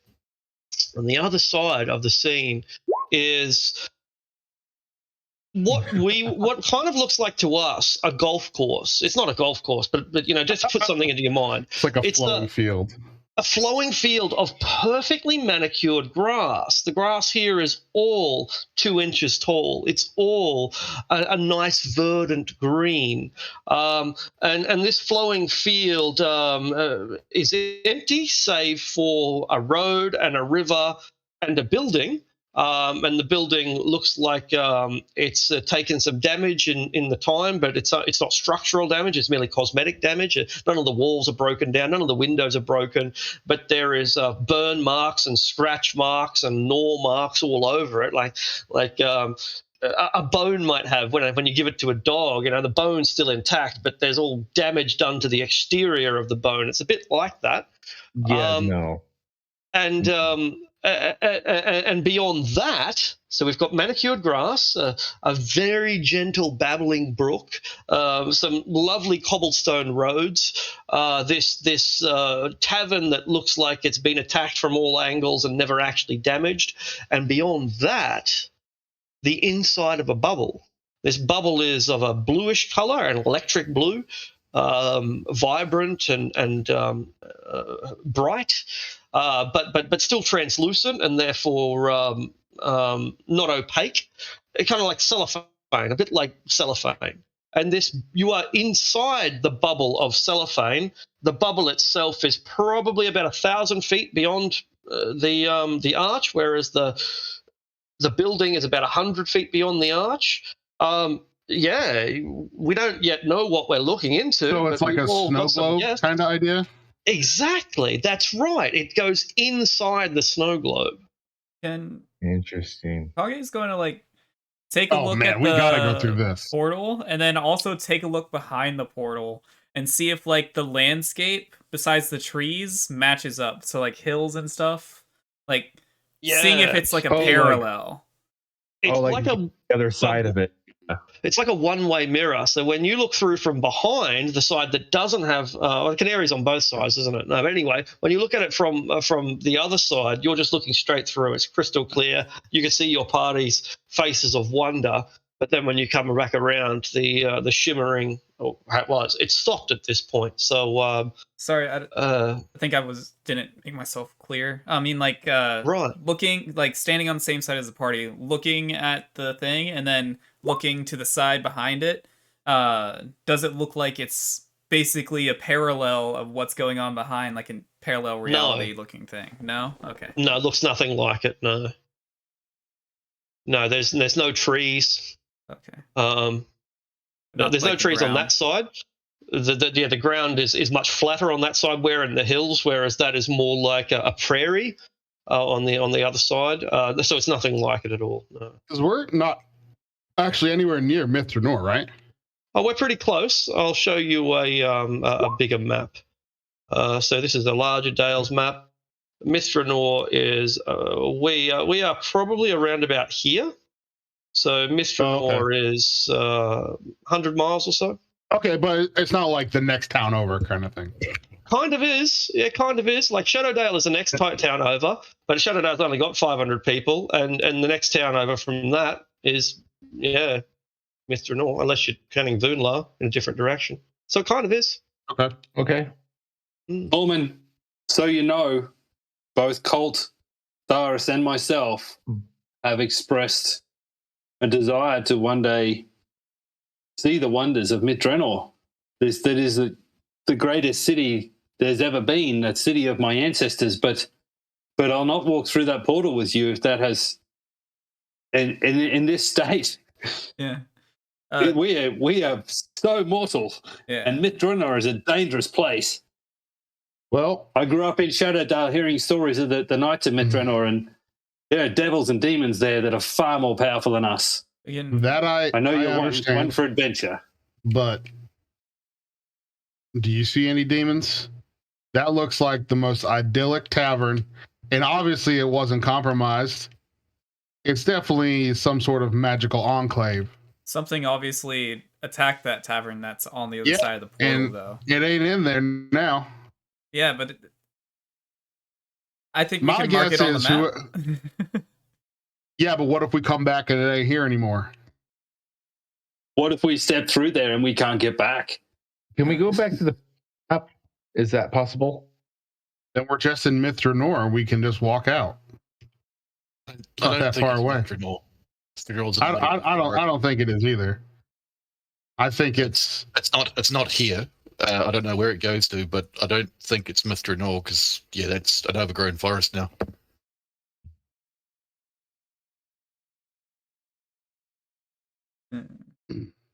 I have responsibilities elsewhere. To walk through that portal is to flip the coin of fate, and I think we just did that a couple of days ago. While we're just talking about this, I'm just going to send Pika through so I can have a look. Okay. Well, for one thing, you know that Pika is still on the same plane of existence to you. You don't lose contact, like emotional contact with your familiar, and I think that you're able to maintain a bond with your familiar as long as they are on the same plane of you. I'm pretty sure that's how it works. So I guess that is information that Pika does not go onto the same plane as you. A different plane. Yeah. So we're still in the Forgotten Realms, though we might be as far away as Karatur or some other continent. Pika, but you've lost contact with them, so I guess you can't give Pika instructions, can you? I would have told her to just go check out the tavern as the only the point of interest, and then report back what she sees once she's got over there to look. So she and we're able to watch Pika as it zooms up towards the tavern and buzzes around and flies around and inspects it for a while. FYI, team that haven't met Pika before, she's not the smartest. Yeah, but she's still alive. Everybody make perception checks.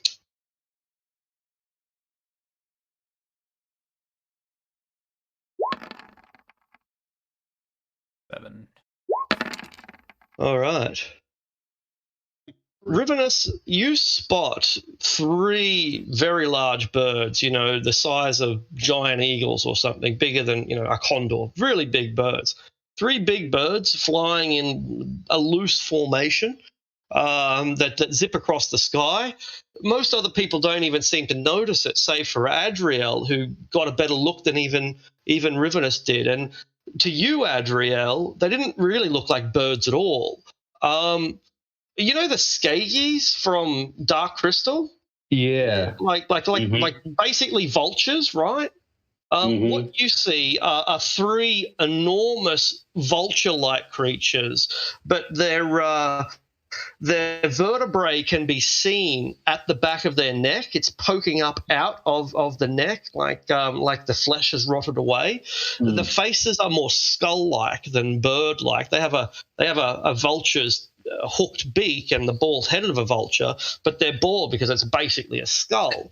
And as they fly, they seem so thick of lice that it falls freely like dandruff from their feathers. And as I said, most of you didn't even notice them.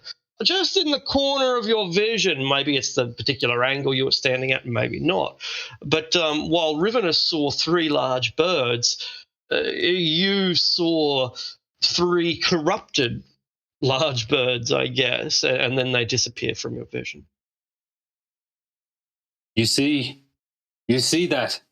You see those 3 things? I don't know if they were devils or demons, but they were definitely corrupted. They were horrendous creatures. This do not be fooled by the serenity you see in front of you.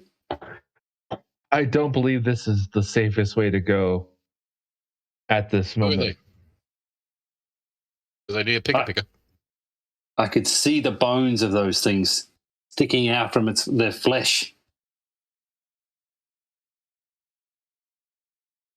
Well, Coleman, I have much respect for the stout folk, but I think stepping through there is not a wish of adventure; it's a death wish. Now, what if the person in that cabin needs help?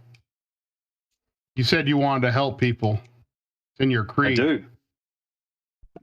But obviously, they're safe in there if there is anyone, as it hasn't been broken through. No, they're about as safe as somebody in prison. They're just trapped. What if they're not good people?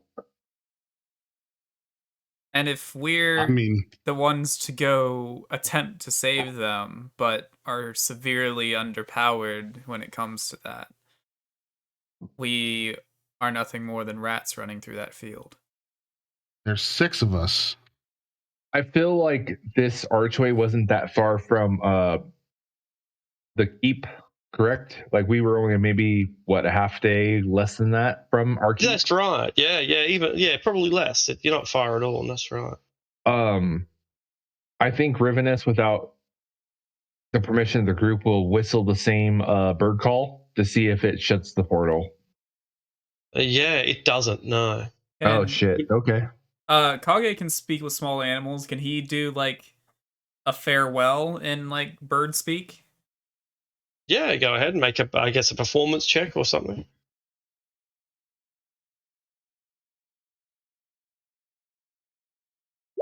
Do I get advantage since that's my ability? Yeah, sure. Okay. 15. Has no effect. Colt, can you shut it down? Can you close this portal? This is exactly my fear. How big were the animals you saw? I think they were huge. Can they fit through the portal then? But who knows what could come through that portal? If the stories are true, Medrenor. I'm not shutting the portal down until Pick is back. So. Oh, fair. You can't shut the portal down. We tried. Yeah. I think if we cannot shut the portal down, then we have to go through. Yeah, we might have to. I'm not going through. I'd rather go through later and maybe die than go through completely underpowered and die. How are we underpowered? I think we're pretty, honestly, level 5 characters.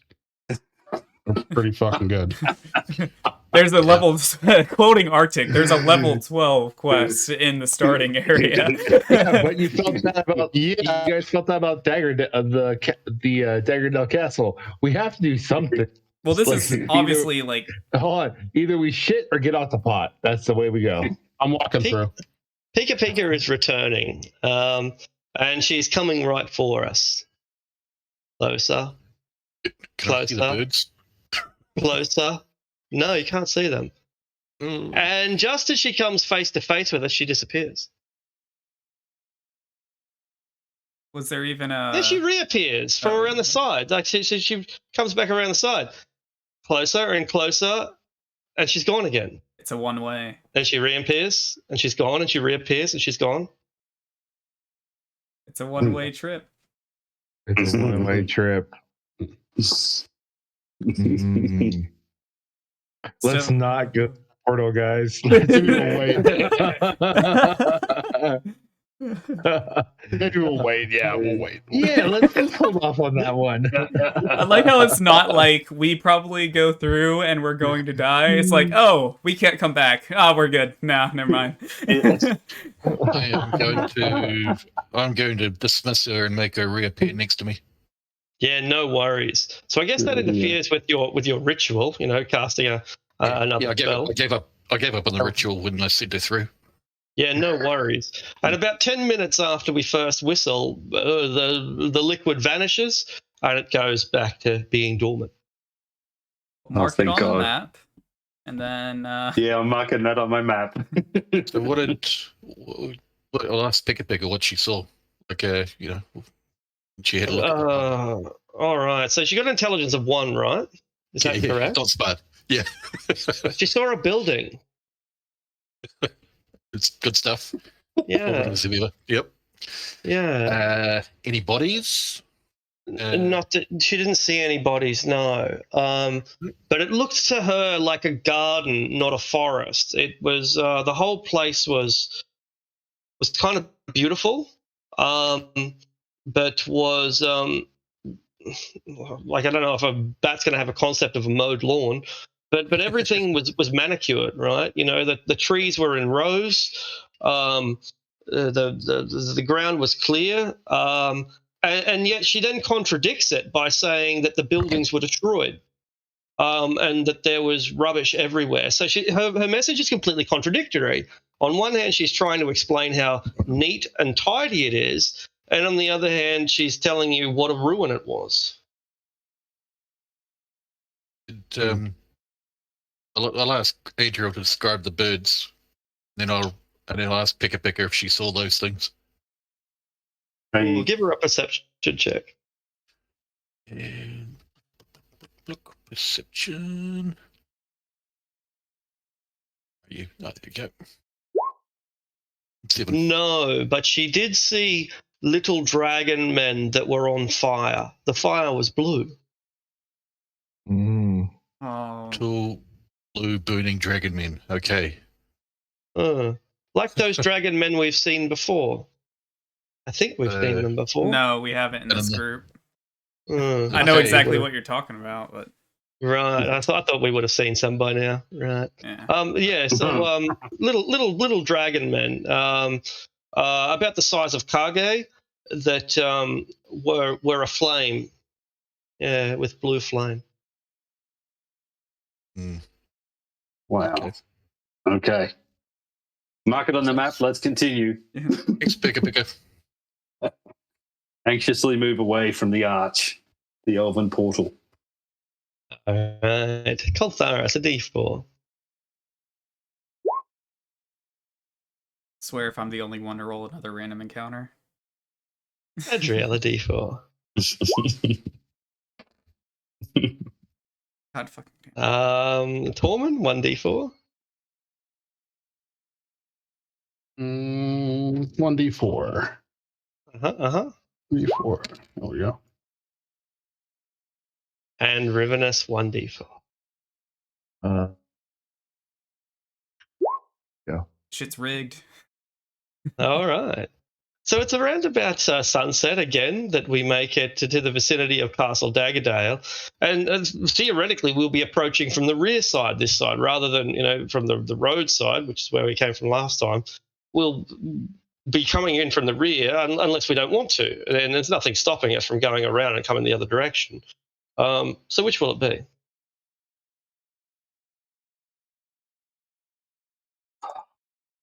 Well, all around it was a moat, right? So I don't think we can. That's correct. All around it is the moat. Yeah, I thought there was a bridge only across on the front. moat. There is a bridge on the front. Yeah. So if we approach from the rear side, we'll presumably come to the edge of the moat, but we don't know that for sure. And if we approach from the other side, then that's where the Barbican Gate is. Let's perhaps keep our distance and out of sight, but let's do some reconnaissance. Let's scout the place again, shall we?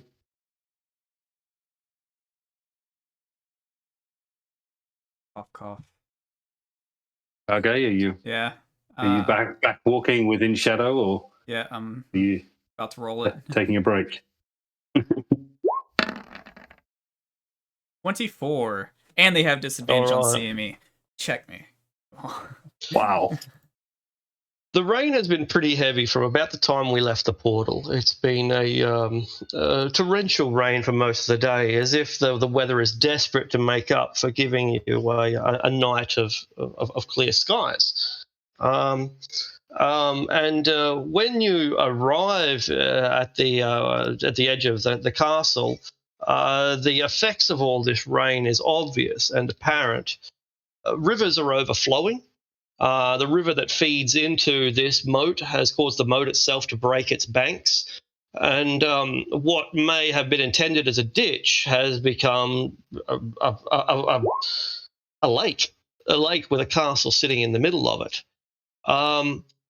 You approach it from the rear side, and the incessant sound of giant toads is ear-splitting.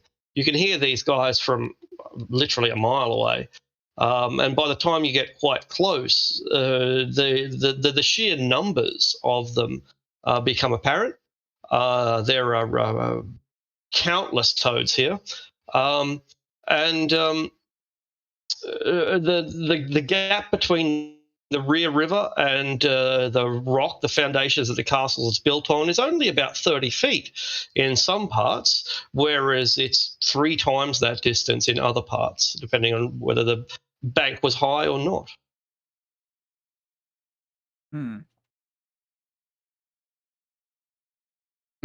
Are we able to see if like the bridge is flooded over, or is it not that high? You keep scouting around. No, the causeway is not flooded, but the water laps against the causeway. So another 24 hours of rate of this level, and it'll probably go under. That's hot.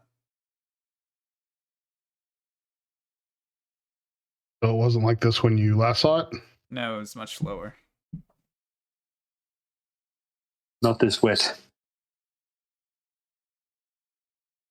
Okay. And Kage, you out scouting, or are you coming back? And one thing that I haven't mentioned that I probably should is that you can't really see the castle. It's nighttime by now, and dark vision being what it is of 60 feet, you can't really see much of what's happening in there. You don't want to get too close to the water's edge because of the toads. But you do get close enough to see that in some places the gap is only 30 feet. There's movement up there. You definitely sense, maybe hear movement within the castle, but because it's dark, you can't see what's going on in there.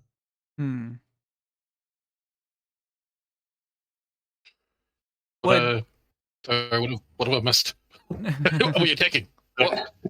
We've reached the castle, and it's we've found that the whole place is kind of not flooded, but the moat is bulging, overwhelming. We can come in from behind if we want to swim across a toad-infested river, or we can go back to the front part and attempt to take the Barbican and take the causeway. In either case, it's dark, and so our dark vision severely limits our ability to do effective recon. Firstly, if I cast Pass Without Trace, do I keep my stealth roll plus 10, or do I have to do it again? Short answer is no. Okay. Yeah. If you do anything further than basically what we've already done, you'll need another stealth roll, because that was kind of an indicator of you probing the edges, but not actually investigating it. Okay. I can try sneaking up the bridge and seeing what's up.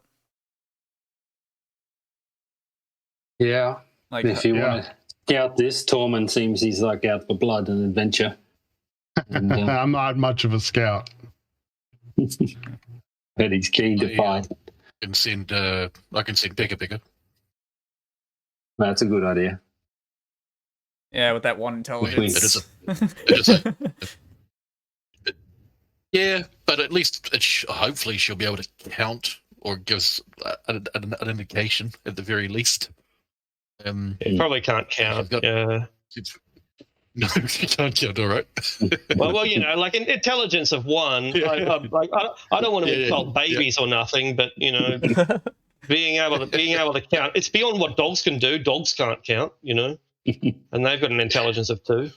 Or can they? Or can they? Yeah, they've just been lying this whole time. Pros can count, but they're probably like intelligence 3 or 4. Well, Kage, you willing to scout? Yeah, and if bullets start flying my way, I can catch at least one of them. Just don't blow your hand off. I'll prepare to give you some cover if required. So if you're fleeing on the way out. I don't know the rules with. I know it's. Oh, is Pass Without Trace not a ritual? I thought it was. I guess it's not. No, it's not a ritual. That's dumb. Anyways, I'll. Unless someone else has Pass Without Trace, if you can put it. Well, I do, but I've been keeping that. I've been keeping that for 2. Well, the reason why I've been keeping Pass Without Trace is in case a Manticore riding wizard turns up. Okay. But it would be a good way if we are going to storm the castle for us to quietly storm the castle to get across.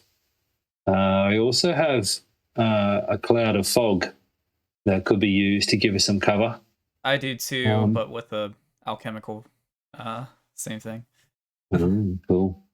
But you are very skilled in stealth, and you have the Puafwe.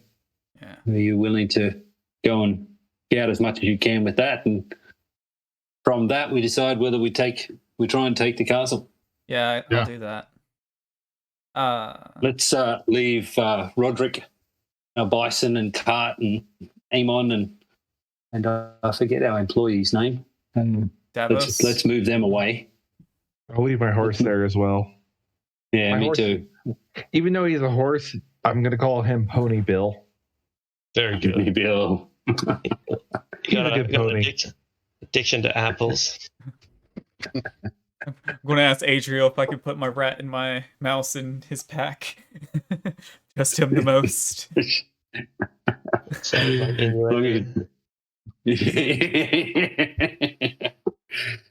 Yes, I can take care of your pets for you. Yeah.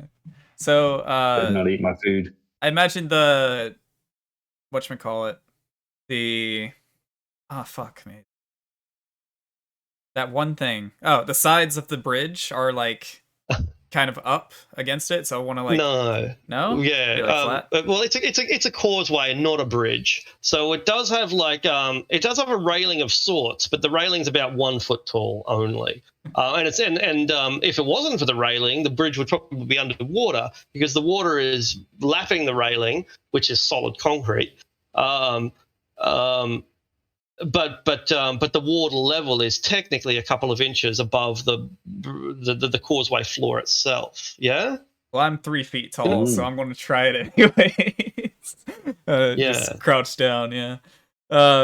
Oh, okay. Yeah, no, that's not going to work. No, it's because the whole it's about 10 or 15 feet wide, might even be wider than that, and only 1 foot tall.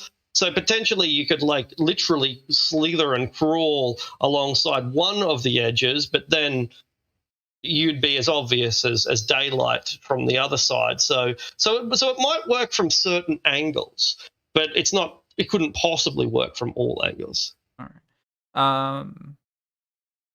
With Pass Without Trace, with the wording it says a veil of shadows and silence, does that help me not be detected even if they're looking at me? No, if you can't hide if someone's got a clear view of you. There are exceptions to it.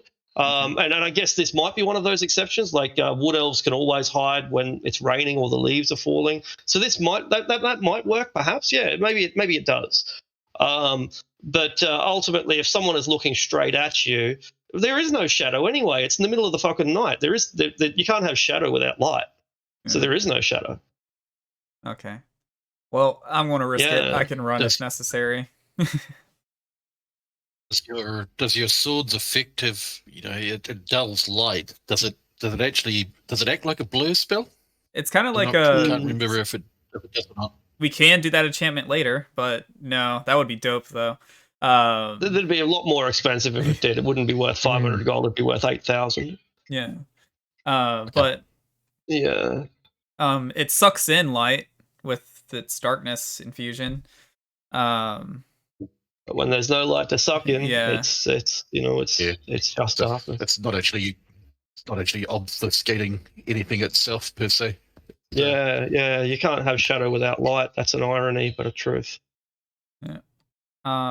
So fuck it. I'm going to do pop Pass Without Trace and still like slither along. All right. So he's been gone for a while now, guys. If he was just going up to check out the back, he would have been back by now, and he's not back. Does that mean anything for us? We're just going to sit tight? No, guess I'll just wait. Yeah, Adriel will be relatively close, like undercover, but he wants to be within hearing distance if possible, because if there's an alarm that's sent up. And you need to make a stealth roll as well. Yeah, sure. Because if you're within hearing distance, that means that they can hear you as well. Yep, fair enough. You'll use the guidance of the We're just supposed to get as close as you can. Guidance won't work in this instance because guidance only lasts for a minute, and you know, however long you're walking for, it's going to take longer than that. So you're stepping on twigs and breaking leaves underneath, and you startle some squirrels who were resting for the night, but you're getting closer. You want me to go ahead and roll my stealth roll, RT? Not yet. I want to know what everyone else is doing first. Okay. What kind of distance am I from the causeway at the moment? To get to the causeway, you'll have to go all the way around it and come up to the other side. But you'll be about so that's where you want to go, right to the front side. Yeah, I thought we did go around the front because all the back was just moat. Yeah. Well, I don't. We don't know that yet because Kage hasn't told us. Oh, okay. Right. Like he hasn't reported back to us yet. Yeah. So we know as players certain things, but until Kage reports back, we've got no intel at all. Rivenus will kind of just stealth up just to be safe. Sure. All right. So Rivenus and Adriel can now make a decision. Are you coming up from behind, or and you will see what Kage saw, that there's apparently no way across, save for at least on the back. Do we want to go around to the front where Adriel knows that there is a causeway? Yeah, my apologies. I thought we'd move the cart and everything around. We'd circle around. If we've moved the cart, then stealth rolls aren't even worth doing. Yeah. No, we're leaving the cart with Eamon, I thought, with the animals. Sure. Yeah, that discussed that. I think Rivenus. It's all good, man. It's all good. Like these sort of communication miscommunications are will keep happening until we get Rary's telepathic bond, right? Right. Yeah. I think Rivenus will actually approach to the front, but from the opposite side as Kage, looking for any other, maybe there's a different way in. All right, sure. Now, for your dark vision to be effective, you got 60 foot of dark vision, right?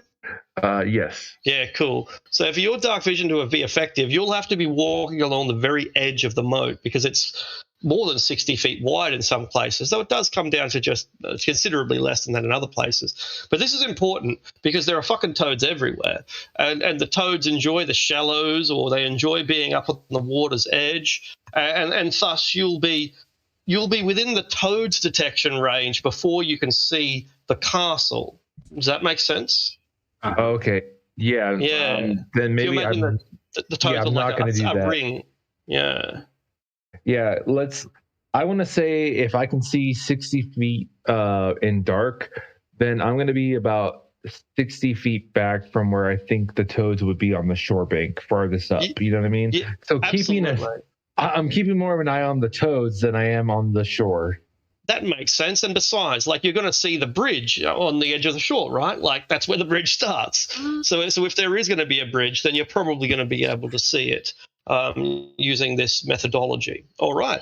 So we know what Adriel and Rivenus are doing. Anyone else? I'll be prepped to run up the bridge, essentially, if there's something going on. So you'll be, I guess that means you're traveling with Adriel and Rivenus? Like, that's going to make stealth rolls. Yeah, I'd say so.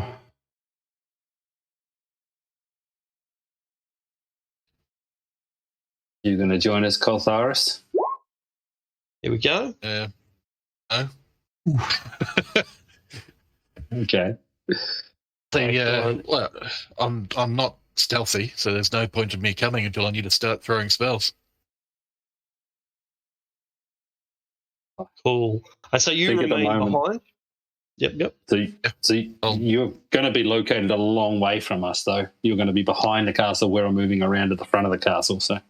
But I guess he doesn't know that. Yeah. So I thought we decided before we were at the front. So we're moving to the front. That's what I thought too. I thought we'd moved around the side of the castle, but we hadn't. So, we hadn't. We hadn't decided that because we were basing it off the intelligence that the goblin was going to bring us, and he never brought it to us. Okay. Well, we're still waiting for him to report back. Yeah. If the group's going around the front, I'll stealth with him to get to the Yeah, absolutely. Look at that fucking shit. Yeah, you're awesome. You're And awesome. Tormund and Coltharis both slip and end up on their ass, crashing and breaking branches, and some giant toads start hopping in our direction. Oh shit! Not like a rabbit racing towards us, but like a toad. Bound, stop. Bound, stop. Bound. I think Okay. I will go ahead and cast a minor illusion. And make a basically like a shadow dart in front of the toads, or where I hear the toads coming from, to kind of distract them, like make it go off away from us as we make our way the opposite direction. Sure. And between the Pika and the shadow, the toads pursue the smaller, easier prey, allowing us to move on. Yeah, all right. Adriel's going to cast Pass Without Trace as well to try and help us be a little bit more quiet. So you settle down. Add a character. I told you all the shit at those rolls. Yeah. So everyone just Add a character. I do love being that match. It's pretty fun. So let's just regroup, move quietly, move away. You know, like I agree with Riven's philosophy of staying well back from the shoreline where the toads could be, and let's just try and get to a point where we can see the causeway and see if our Kage friend is in trouble or what's yeah, because he happening. could be anywhere at this point. We sent him to check out the back of the castle, and he never came back. I was going to the front. So we've reached the back of the castle, and we've now circumnavigated it. We're coming around the side, but Kage's already done his move before we get there, so we'll go back to Kage now. Okay, so you have no idea that the party is moving on us. As far as you're aware, they're waiting for you to return with your intel. I'll move Kage over to a separate map, and you can then see what you can see.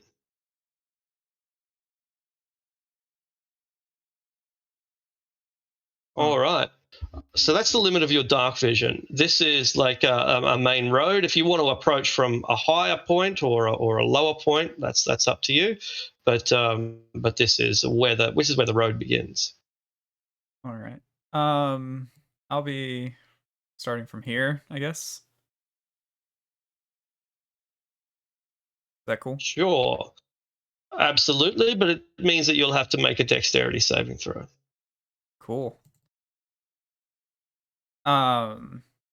Did the things detect me? You don't know what things these are. Oh, okay. 17. Brilliant. So you almost headbutt a disconnect. We lost our Yeah. That's right. That's good on a clincher. Immediate disconnect. And we all died. TPK. Yeah. We all died. Yeah. Was I the only one who disconnected there? Or just me? Yeah. You were like, Right so you almost headbutt, click, and you're gone. and that's a step on a mine, right? Yeah. You almost headbutt a cage that is lined with bells and filled with snakes. Snakes in a cage. The cage is metal, but the floor is pine, a thin panel of pine. And if you hit it hard enough, you'll dislodge the pine, and all the snakes will fall out, and all the bells will ring. But fortunately, you avoid headbutting this cage filled with snakes and bells. You're a connoisseur of traps. You got to give credit where it's due, right? Yeah. Snakes in a cage, bells. That's a fucking great alarm system, man. Great alarm system. Just be like, "Hi, friends." He whispers like in snake tongue to him. The snakes are very lethargic, so they just ask you to let them out. Wait, I technically haven't cast it yet, or did I? No, I haven't rolled for it. I could do silence and let them out. But I won't. It's like, I'll be back. We'll never see him again.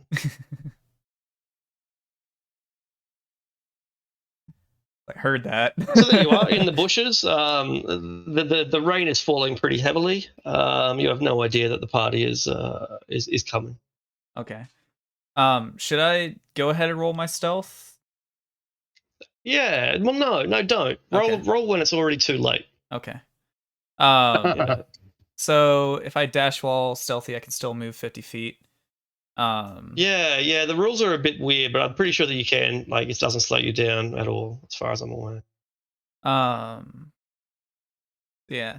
Can I try to perceive? Although that's not the true, because technically you'd probably have to make the stealth roll every single round. So maybe that's why it slows you down. I don't know. It doesn't matter. Though it might matter. Whatever. What do you want to do? I guess within my cone of vision, I want to try to take a look around for any more traps like this. Is anyone else getting Kage as a robot? Yep. I am, but I'm also getting a lag spike of my own. Oh yeah, it looks like my voice is currently at 24 megabits per second. Now it's at 84. Yeah, I got 204.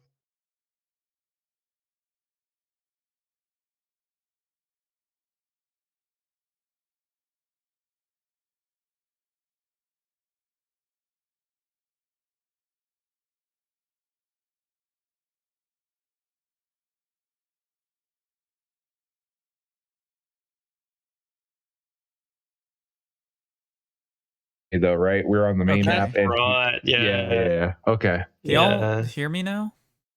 Yeah. Yes. I had disconnected, but then reconnected, like closed Discord, open Discord. It said I was already in the party, even though I disconnected. Whatever. We can hear you, but it's not better. Yeah, it's not great. It's maybe better.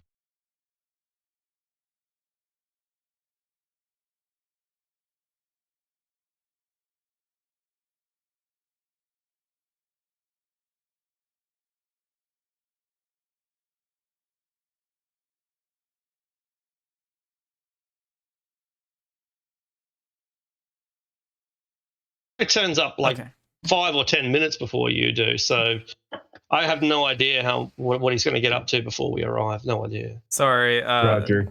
For some reason, I was closing out of the chat, and then it was saying that I was still in the chat, and then wouldn't let me. It doesn't matter. Just what do you do? What do you do? We've well done this long enough. Perception to see if there's any more cages like this or in my cone. Yeah, sure. Not the +10, so 9.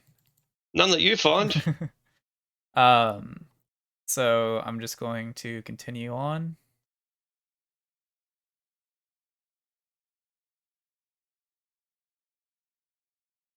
I guess I would move this way. Try to block line of sight. Am I good to keep going? As far as you're aware. Okay. Toads keep croaking. Are they cane toads? They are giant cane toads, yeah. Oh shit. The worst kind.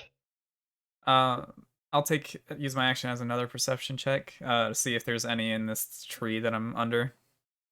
Yep. Not the 10 again. I don't know why I didn't take it off. 6. Don't see shit. Cool. No, but you very nearly stepped into a trap and you didn't even know it. That's hot. I guess so. Going to go into the tree. Not like climb it, but underneath the canopy. And then I want to like... Is this thing higher than me? It is, but stop just there momentarily. Okay. There's something I didn't realize I had to import this, but I am going to. It'll take me, should take less than 2 minutes.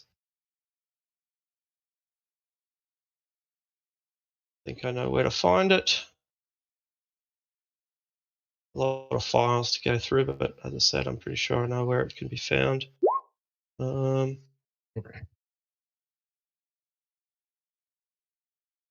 Okay, this looks like I've found it.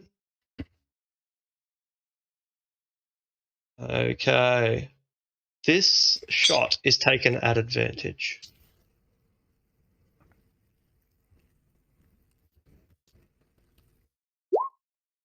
So does a 16 hit? It does, but I catch it. You can't catch it if you can't see it, right? Do I see You know, if it hit? I'm pretty sure the ability says that you can only target something that you can see. I'm pretty sure. I see.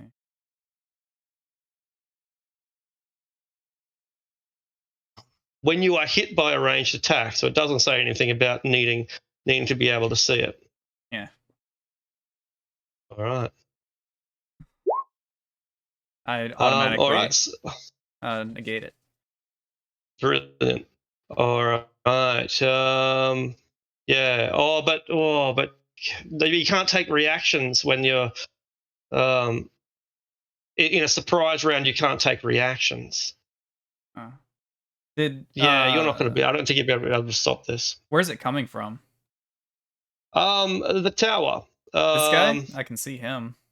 But he fired like when you were back here. It's just that I was trying to import shit while you were still moving up. Okay. So there's your problem. Stealth thing not come into account? No, because you're in the middle of the road. There's nothing to hide behind. The downpour? You're not a wood elf. Uh-uh. It's a wood elf racial ability. So 4 points of damage as you are shot by something. Everybody else hears the sound of gunfire. We have no idea where Kage is, but the gunfire is maybe some 300, 400, 500 feet away from us. What does everyone do? Like to start rushing towards the gate. Yep. Everyone joins him? I'll continue to stealth towards the gate. Excellent, no worries. We split the party into 3 ways. Yeah, Four. I'm gonna cast Dragon's Breath on Picker and send him towards the gunshot sound. All right, so that will last for 1 minute. If it's 500 feet away, we don't know if it is, but if it is 500 feet away, it'll take her, I think, most of the 1 minute to get there. Actually, what would it? That's bad math. Yeah. I had a pretty high stealth. Do I need a re-stealth or?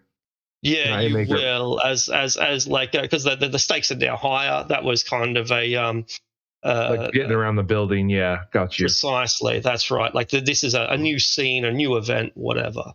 Then Yep. Sorry, keep going. Oh, sorry. I'm gonna go ahead and cast Minor Illusion again. Make basically a decoy dwarf and have him basically say, or decoy Durgar on the bridge and say, "Oi, over here!" All right. What language? Oh shit. I don't speak Dwarvish or Undercommon. Undercommon. I will have him saying that in Undercommon as I try to re-roll stealth and get by. Can I do that? Yeah, but don't roll the stealth yet. Like I said before, I like to wait until it's already too late to know the result. Okay, fair enough. All right. Kage, what are you doing? Someone's just fired at you. Presumably they'll fire at you again. All right. Since I've been had, I believe I'm faster than them. So I'm going to full on sprint. So where? Like directly at them. Well, it's not your go, so don't wait for directly that. At them. Everybody else can enter the combat in 10 or more rounds. We're at least that far away, and that's even if we run at full speed. And I'm not sure that we're even doing that, particularly because we're casting spells. So it's going to be at least 10 rounds before we can get involved, and it's likely to be more. All right, not my fault. Nothing I can do about it. So let's get into it. No need for anyone else to roll for initiative at this stage. It'll only you won't be on this map even if you do. And the fireworks can begin.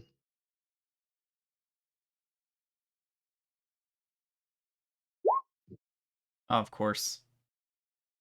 Wow.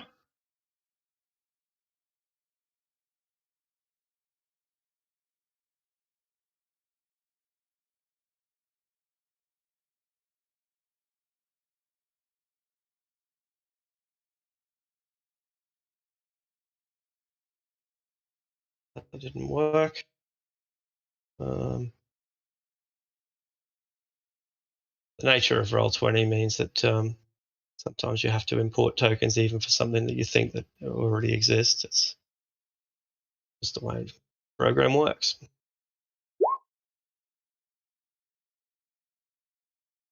Okay, cool. You get fired upon again. Am I expecting it this time? Like, do I get my reaction? No, because you get your reaction on your turn but that was a surprise round. So yeah, you will. Yeah. Surprise round is over. Yeah. It's not really how the math of the surprise round works, but it's kind of weird in a situation like this. You are missed in any case. And it's now your go. All right. So 5, 10, 15. Oh. You come under fire. Okay. They have advantage because of their superior elevation. Actually, yeah, one will open fire. No, they won't. Make spell save. Make wisdom saving throw. First make one wisdom save. Damn it. Right. I'm all alone. This is like something that's going to hit me. I'm going to burn inspiration. All right. Doesn't fucking matter. Okay. That's the last we see of Cargo. All right. So I will now. I'll take Cargo off the map because he's gone. I'm full on dead. When I'll explain it later, but I don't want to spoil things, so I won't explain it now. But for all intensive purposes, consider the answer to be yes. All right. As for womp womp womp. As for the rest of us, I'll clear the initiative. I'll move us over, and I'll place us on the map.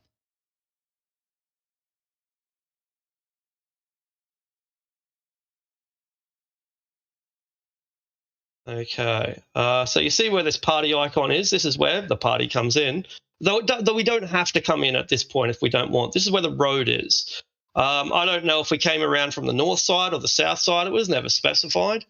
So this is the default location for us to start. But you can start anywhere on the left-hand side of the map. I guess I'll draw that in. Anywhere where this red line is. You can put yourselves, whether you put yourselves as a party or not, that's up to you to decide.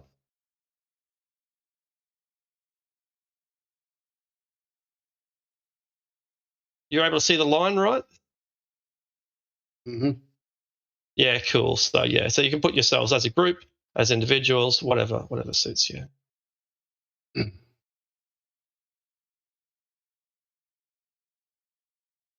No one has 120-foot dark vision, do they?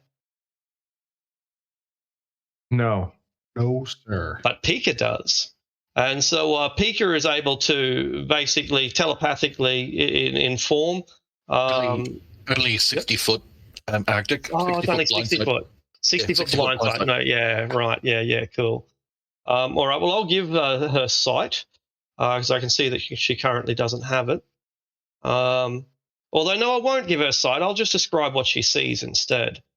So since her intelligence of 1 is going to be of use, but only limited use. She sees archers in a tower roughly 100 feet in front of you. And then that's where the lake begins shortly after that. The lake is full of toads, and it looks like the archers are looking for something. Okay. Can I clarify? The tower is before the lake. Yeah, that's right. There's a what we call a Barbican gate, which is like that's the doesn't matter. There's a tower in front. There's a causeway beyond, and then there's a castle on the island. Yeah. Okay. Thank you. So yeah, my illusion would have been like next to the tower. Does it seem like it's having any effect? Well, you cast your illusion 10 rounds ago, and we were nowhere near the tower at that point. Okay, got it. Yeah. Yeah. All right. I guess we can roll initiative, I suppose. I'll relay to the party what Pika told me. Mm-hmm. And no idea of numbers, hey? No idea of numbers or what we can find. Save a million. Yeah, that's right. Save for the fact that we did hear a gunshot, and we also hear toads constantly. So there's bound to be a lot of toads, a fuck ton of them. In fact, an orchestra of toads.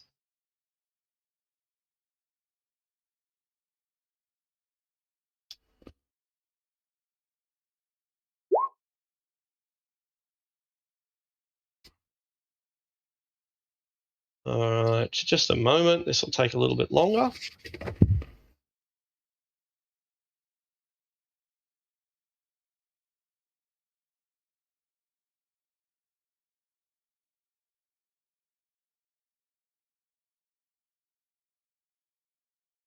If you see a question mark on the map, that's just a place marker for the initiative. There's nothing actually where the question mark can be found. Sweet. It's not a quest giver? It's not a quest giver. No, probably should be. Damn it. Yeah. Merchant. Ball, Arctic. Merchant. That's right. That's where we get our magic weapons. Precisely. All right, I think that's done. All right, well, so here you are, Tormund. We've been running as fast as we can while staying as quiet as we can. This is a road that leads presumably to a fortification that you haven't seen yet anyway. We might have to give Pika's got her own initiative. That's perfect. So yeah, this is an open road. It's muddy, it's wet. It hasn't been maintained in 40 years, so it's kind of overgrown. But it's it was trampled for long enough that it remains a dirt road even 40 years after it was abandoned. What do you do? I will use my action to dash towards the wall here. All right, you come onto 4. Yeah, there'll be like a shot as you do, but the Dwarga doesn't have a turn yet, so I won't give him a roll. But bang! You can be absolutely sure that someone has seen you, and they are firing, presumably at you. All right, that's it. Okay, so I'll also tell you what you can see, because the rest of the party will see it also soon enough. What we have here is a ruin. It's a tower that is incomplete. It probably once had roofs. It doesn't have roofs now. These walls aren't walls per se. They aren't even guardrails per se. In fact, they used to be walls, but now they've been destroyed and crumbled. So this brickwork is terribly uneven. In some places, it's 3 feet tall. In other places, it's 6 or 7 feet tall. It's just it's inconsistent, and thus it basically offers cover. But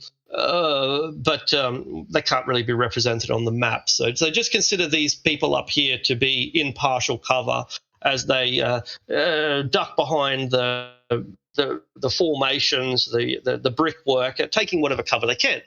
There's no obvious way up. There's only a single tunnel in, and that tunnel has a portcullis, a rusty portcullis that is open, not closed but open. And beyond that portcullis, well, you see only darkness. So there's no obvious way to get up to these guys because they're on the second floor of this 2-story tower. But there is a gateway that leads in the mouth here. Okay. All right. At this point, the Dwarga does fire. Oh, wait. Yep. I think I'm on there. I'm not on the initiative. I rolled a 13.1 0.16. How do I get 0.1s? Initiative tiebreaker. Oh, okay. Yeah, that must be what your dexterity score is. 16. Yeah. So what you do is highlight your token, like left click on your token on the map, and then roll, and it'll add you to the initiative order. In this case, do that, but then manually modify it for your 13 or 13.6 if you prefer. Well, you know what? That worked. Can I take the second? Sadly, you cannot. Damn it. So click on the where it says in turn order 20.16. 13.16. Yep, cool. You should be able to, when you click on the numbers, you should be able to then delete it and replace it with 13.16. So your name will be in the turn order now, right at the very bottom. Click on the number 20.16, and we should allow you to edit that number. There we go.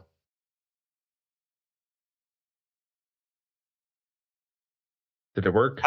Hasn't worked for me. Maybe you didn't press enter. Oh, I did not press enter. My bad. Yeah. That's it. That did work. Perfect. So Tormund has gone. Rivenous.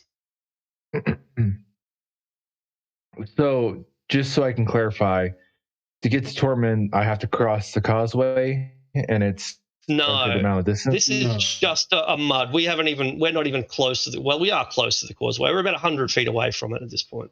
Give me 1 second. I just want to check one thing. Okay, 30 feet.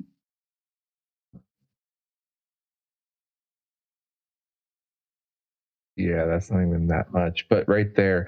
Yeah.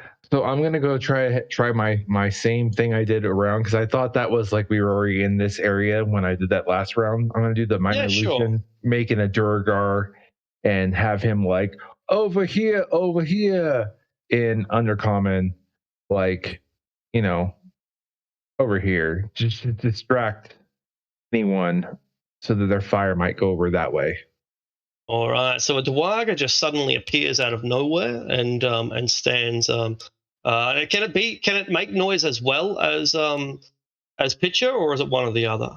Yeah. Oh, I'm not sure if it's one or the other. I thought it was. The other, I think. Oh, okay. Well,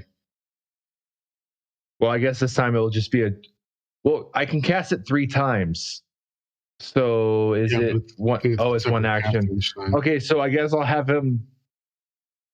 him shouting over there, and I will make my movement my full 30 here.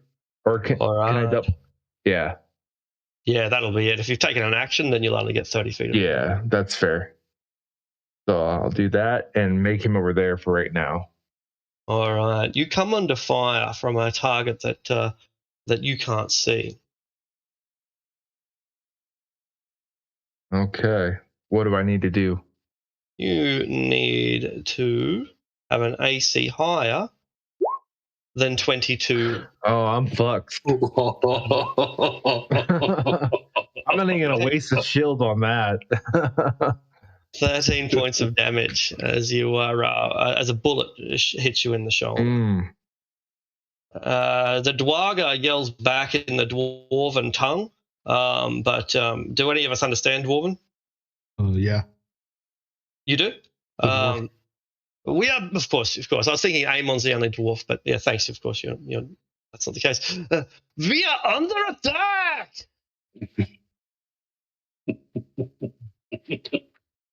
Adriel. I love that. We got German Dwaga. Fantastic. I'm surprised we didn't hear Achtung, Achtung. Scheidhausen.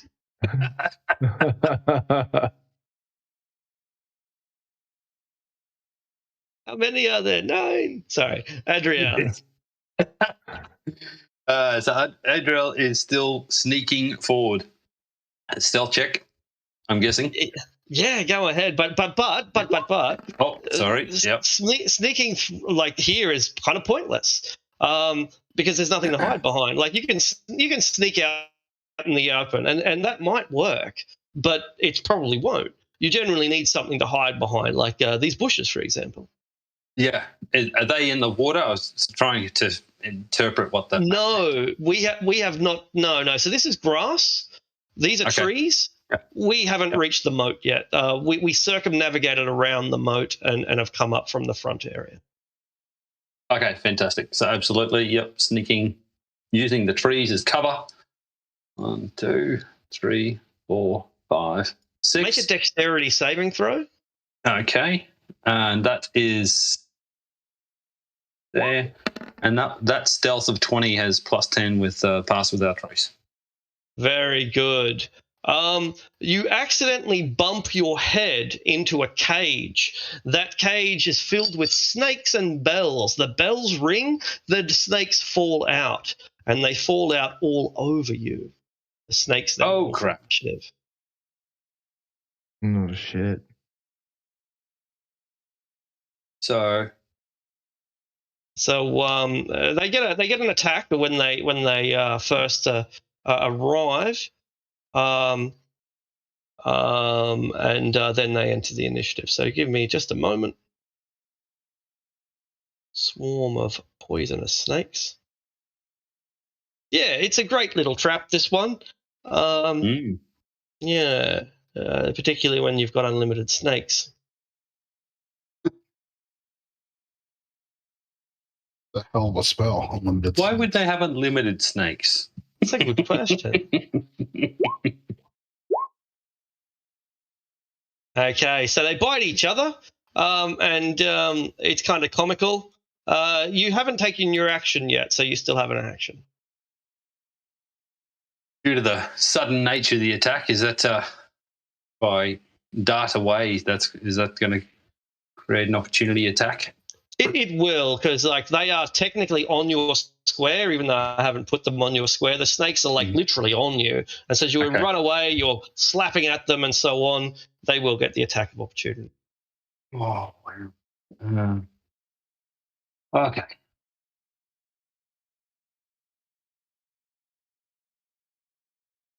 Yeah, I'm gonna bolt, shake them off me, and just bolt. So that will create an attack of opportunity. All right. 1, 2. You want to do your attack? 3, 4, 5, 6. If I can get there. You can, and you'll see that this tower is manned by women in flimsy silks. Because they're about right.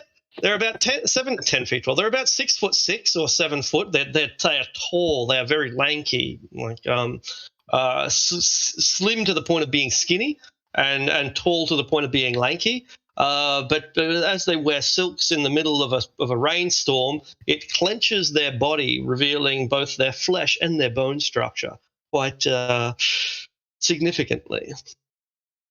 Wow, very exciting. But hopefully I'm hiding there. That's right. I've done a move and full dash. Okay, so we're up to Coltharis. And guessing I've got some concealment or cover there. That's why. Hopefully. The tree, obviously. Yep. Yeah.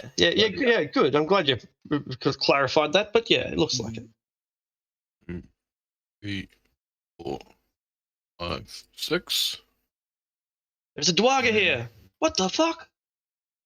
Oh, is that what that red cross is? Is that the illusion? Okay. Yeah. I was going to ask. I am going to move some more. 2, 3, 4. I'll stay behind the meat shield. All right. All right. Woo. So the 1T, for that's what they are. Though your characters don't know it, it kind of reveals it a little bit, The 1T look down upon these insolent aggressors approaching their stronghold. And they raise their bows ready to fire. But when they see that one of the targets is a dwarf, they adapt their tactics very quickly. Their eyes begin to swirl hypnotically as they gaze down And each of you, both Coltharis and Tormund, will have to make a wisdom saving. Ooh.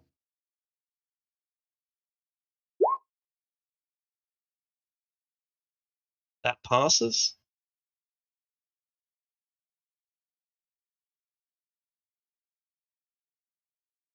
And is it Tormund?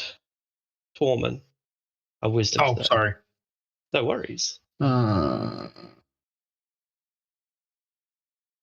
Wished. All right. Yeah. You Well, you can both play succeed. And when it succeeds, they just resort to good old-fashioned violence instead, raining down their arrows. Now, they're in a great spot, an elevated position, perfect for short-range archery. They're also behind cover, meaning that they have advantage on the attack and that they have light cover plus 2 armor class on the defense. So, yeah, great positioning, but that's kind of the point of building a castle, I suppose. So these will all be at advantage. 19 is my armor class.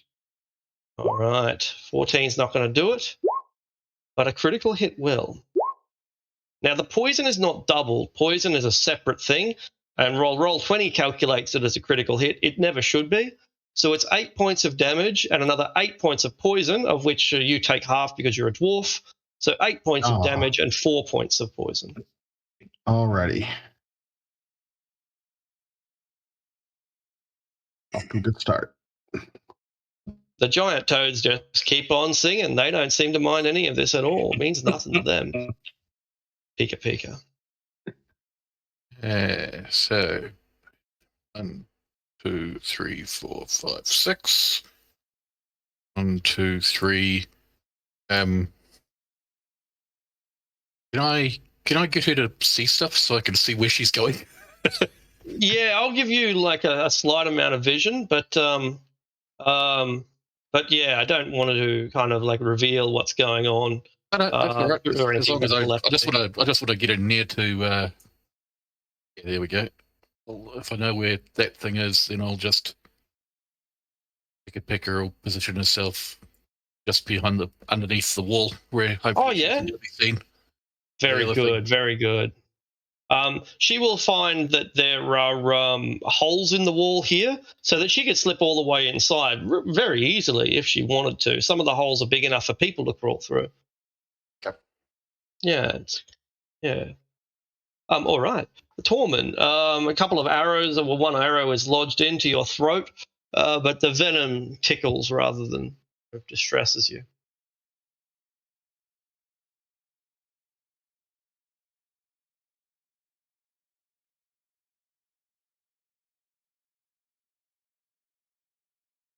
Tormund.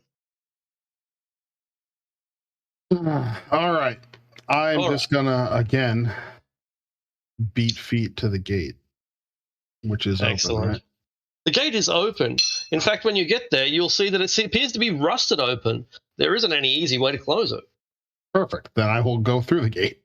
Okay. So I assume that this guy is above me, right? Precisely. And now that you're in here, you don't see any obvious way of getting up. Each of these places has like a hole, a pit at the back that I should probably draw in. I'll put another X for each of those. And presumably once upon a time there were ladders here, maybe even a staircase, but probably ladders that led up to that point. But there are no ladders anymore. How they got up here is a bit of a mystery. But even from the inside, there appears to be no way up. Okay. Unless you can levitate 10 feet. Unfortunately, no. All right. That's actually, I'm going to use my second wind. Good idea. Brilliant. You're feeling fine. The snakes slither away into the grass, just happy to be free. Ravenous. I guess I'm going to run towards Tormund double dash, right? Yeah, I just dashed. Okay, I'm not going to go ahead and do that. I'm going to go ahead and move 5, 10, 15, 20, 25, 30. Yeah, right about there. So I'm in front of the illusion I created, and then I'm going to go ahead and cast mirror image on myself. All right. All right. The Dwaga yells out, "The tower has been breached!" and reloads his gun and opens fire down onto probably the dragon. Yeah, dragons look pretty scary. Ooh. All right, so he will be at advantage because of his elevated position, or advantage because you can't see where it's coming from. Take your pick. And he opens fire. In any other case, he's a terrible shot, and neither attack actually hits. Adria. Okay. Adriel is still in a concealed position. Is he able to move underneath that tree? Yeah, that's right. Yeah, you can. He is very cautious, though, with his last little encounter. Indeed. Actually, Adriel is going to call on his new found Fey power, and he is going to summon a Fey. He's going to summon the Fey up here behind those that he can see on the tower. There's a 90 feet range and spell. Sure. So, what do you a token up there? Okay, there we go. And starting there. And letting the Fae do its work. The Fae is infuriated by the outrageousness. It's fuming that these things are trying to destroy us. So that would be... The Fae goes on my same initiative. So does that mean if the Fae can do this round? Could you... Yeah, I think so. To me, attack them. It takes its turn immediately after yours, so the answer is yes. Brilliant. And Adriel will move forward 2, 3, 4, 5, 6, remaining in cover there. And then Faye.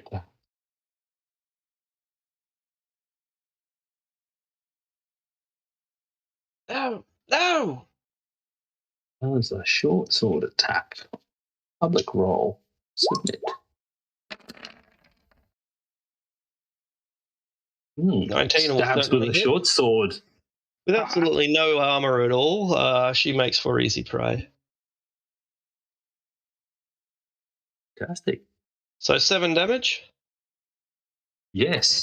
Fear and Faye. One piercing and 6 piercing and 1 force. Skinny as she is, it's 4 force. 4 force. All right, slim as she is, your attack ends up cutting more silk than it does flesh, and it is, but a flesh wound at best. Colfaris. Tough buggers. I don't like being out in shooty range, so I am just going to...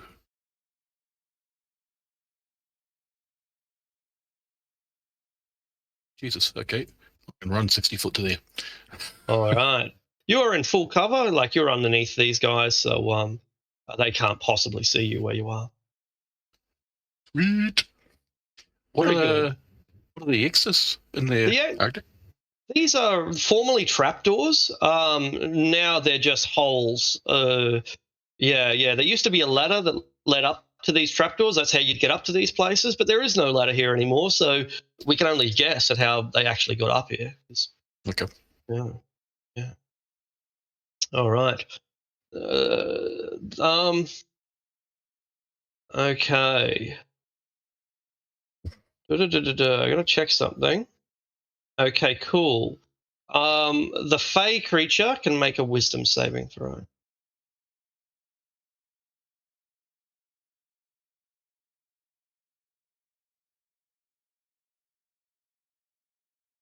If it doesn't have a wisdom save, you just press the wisdom button. I'm so sorry. Were you talking to me? I was saying goodbye to the child. Yeah, no worries, man. Your Fae is being hypnotized. Make a wisdom save. Whoa. That's it. That's going to be good enough. And they won't try that again. Instead, they rush into battle and just attempt to cut it down. Whoa. Whoa. 8 points of damage as they cut. And these two up on the battlements are going to rain down arrows onto Rivenus. Yep, he's within range. Just barely. They have advantage thanks to their elevation. I do have my mirror image up. Good call. Good call. So if they hit, then we'll calculate that. Yeah.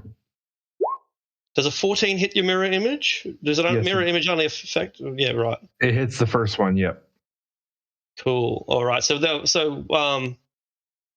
Right. So so you roll the mirror image, don't you, or do I? Let me go back and read. Yeah.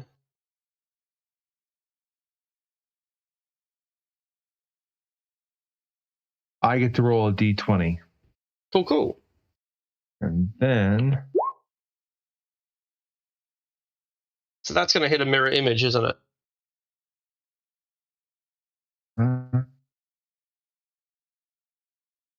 Yes. All right. So you're down to 2 mirror images. The next one will also hit, so roll another d20. All right. And that will hit you, won't it? What did you roll on an attack? 19. I'm going to go ahead and cast Shield on myself. Excellent.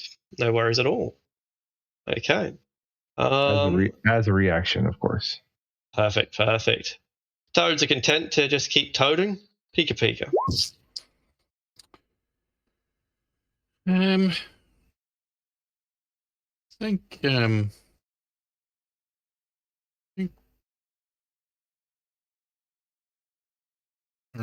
1, 2, 3, 4, 5, 6. 1, 2, 3, 4, 5, 6. And that's it. Very good. Down below with. I think. Oh no, she can move 30 feet. Good. I thought I might have cheated there for a second. Cool. And she's down there with you, right? She's not off the upper level. Yeah. No, I've got to come back to me. Cool. Tormund, you think that Coltharis is being attacked by a bat? Oh no, just his familiar. Tormund. I'm muted. I'm going to move further in. And can I take a look around, see if there is any sort of ladder in either of these rooms? Yeah, absolutely. Make an investigation roll. Wow. You do find a ladder. It's 10, 12, 13 feet tall. And it's over here in this corner. All right. I will run to the ladder and Picking it up to just interact with objects, so it doesn't take an action or anything. Okay. But investigation was the action. So. Okay, cool. That's fine. Yeah. Any more movement? Nope. Bonus action? Nope. That's it. No worries.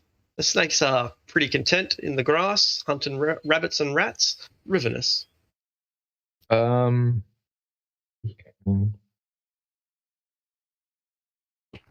Yeah, I'm going to go ahead and use my action to dash so I can get about there. All right. The front door is like here, so it's a front gate that's around about. Okay, so if I was here, that's 50, and then I go 5, 10, so right about there. Perfect. Works out just the same. Yep, cool. And as a bonus action, I'm going to go ahead and cast Healing Word on myself. Yeah. So one of those. So I'm going to go ahead and take 7 points of healing to myself. Brilliant. That's pretty sweet. All right. And that would end my turn, I believe. Okay. The Dwarga.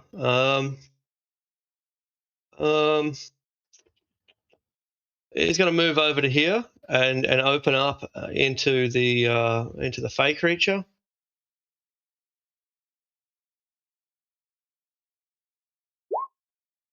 $16 probably hits. Does hit. 8 points of damage. Got it. Thank you. Ouch. Very cool. Very cool. Then another blast. Oh no, maybe it doesn't. I might be wrong about that. I'll just check something. No, it does not. My mistake. Moving right along. Adriel. Just confirming, is Rivenus down the bottom of that Barbican gate? So it's the Dugar is up here. Yeah, that's right. Yeah. And the two scantily dressed ladies are up the top, but everyone else is down the bottom. Yeah, that's right. Correct. Yeah. Yep. Okay. Thanks for that. The purple dots are up the top. Oh, and the distance to the roof. How high is that? I should have asked that before. Sorry. The wall is about 10 feet tall, and then there is somewhere between 3 and 7 feet more of rubble. That's where the walls are uneven, like like a bomb site. Yeah. Mm-hmm. So more than 10 feet, but less than 20, depending. Just okay. Depending. Yep. Okay. Well, Adriel will move a little closer for range perspective for a spell, for a summoning. And he is calling on his sister, Erin Faye Emery's wildfire, to come to him. And she will appear on the roof here.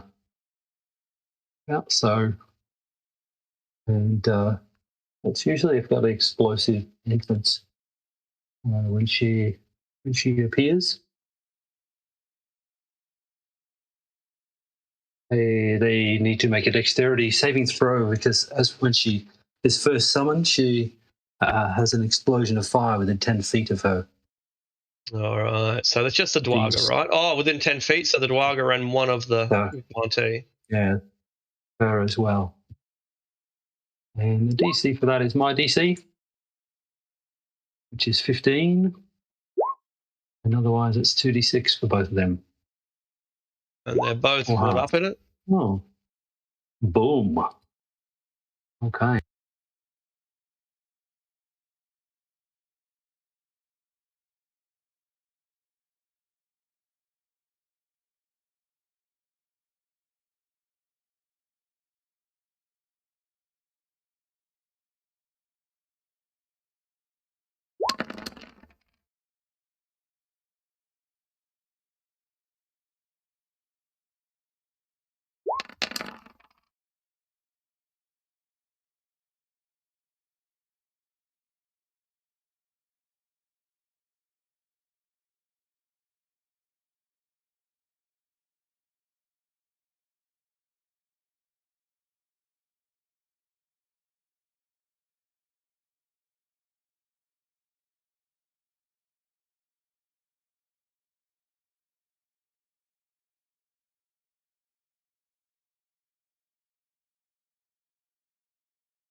Mm-hmm.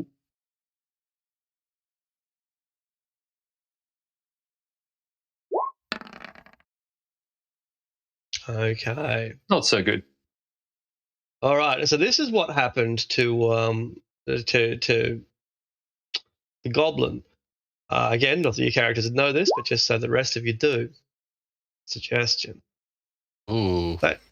They instruct your Fae to go along the causeway inside the castle, to do no harm to anyone, to disarm, and then to count every single grain of wheat that they find.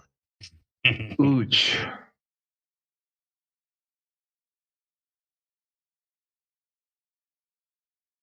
They then hold their the rest. Having that being successful, they back up and hold their actions, waiting for when Adriel comes up over the left. I was going to ask if anybody had seen Kage yet, but now we know. He's off counting. Counting wheat. 7,459. 7,460. All right. Kage has an intelligence of 8. I don't know how high he can go. But you're gonna get to like 35. You're like, shit, start again. Sorry to throw a spanner in the works, DM, but Farron Faye is actually immune to charmed effects. That makes a huge difference. Suggestion. Suggestion is a charmed effect, actually. Yeah, it is. Yeah. At least I think it is. It might not be, but I think it is. No, yeah, I was creatures that it. can't be charmed are immune. That's what it says. Yeah. Sweet. Okay, cool. So in that case, they then fire their arrows. Yes.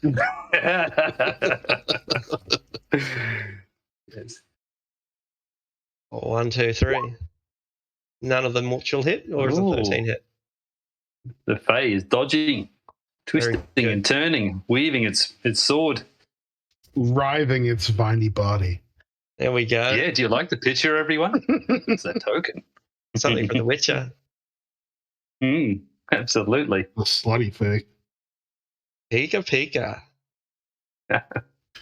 I'm gonna tell.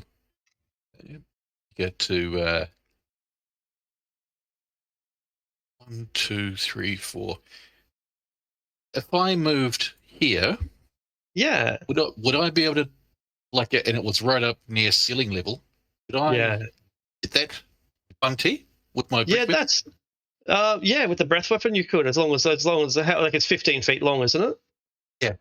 Yeah, then she'll have cover, because cover applies to dexterity saving throws, but not other saves. So she'll have probably +2 cover, but apart from that, it can hit her. Yeah. Okay. I just don't want to get if she's. It looks like she's positioned herself to try and trap Pika there. I don't like that. So I'll just put her there. She'll still be in the cone effect. And I think I'll make it. Just be an asshole. I'll make it 5 damage. Sounds good. And then we huff and puff. You will be scorched. So 10 damage. 10 damage. She burns, and the silk melts to her scaly skin. But fortunately, perhaps because of the rain, or perhaps just because she has lots of hit points, it doesn't seem to hurt her as badly as you might have expected. I should have thought of that, shouldn't I? Fucking rain. And then Peck is going to move 5 foot over there to try and stay out of her line of sight. Cool. You have a ladder, Tormund. All right. I will. Suppose I don't really know that they're chilling there. But I will put the ladder there. Yep. Use my action to dash and go up. All right. So the ladder is 10 feet tall. Mm-hmm. And you can dash 25 feet, halved is 10, so it gets you to the top. Okay. Very good. Perfect. Rivenus.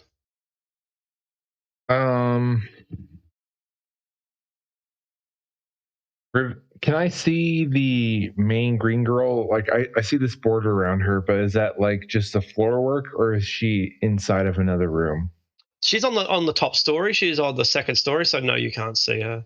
The purple dots are the higher story. Okay. So everyone's above me then.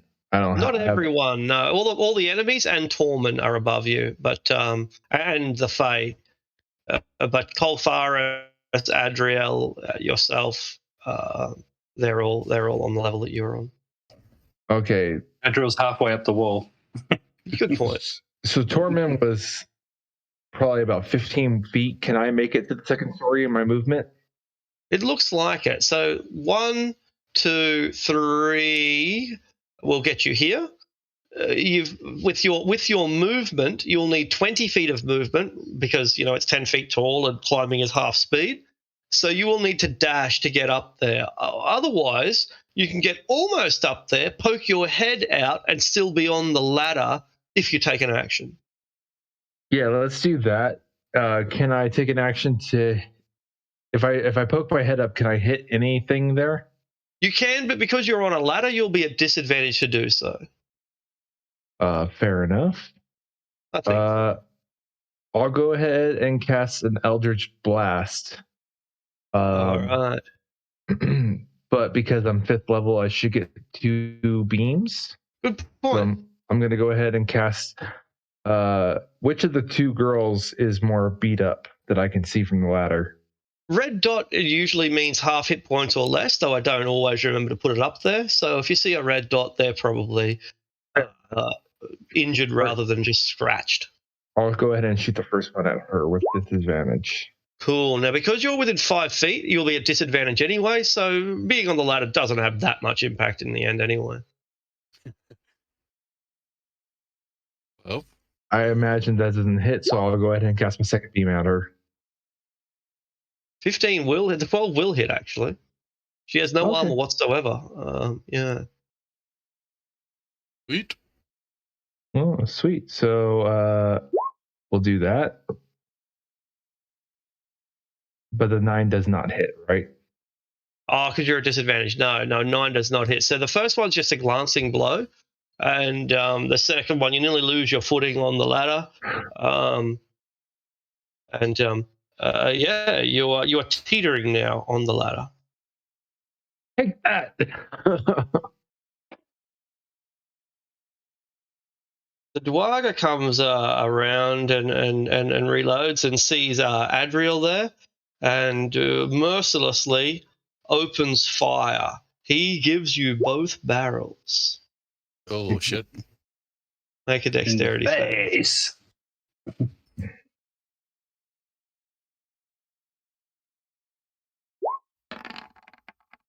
Double barrel. Oh.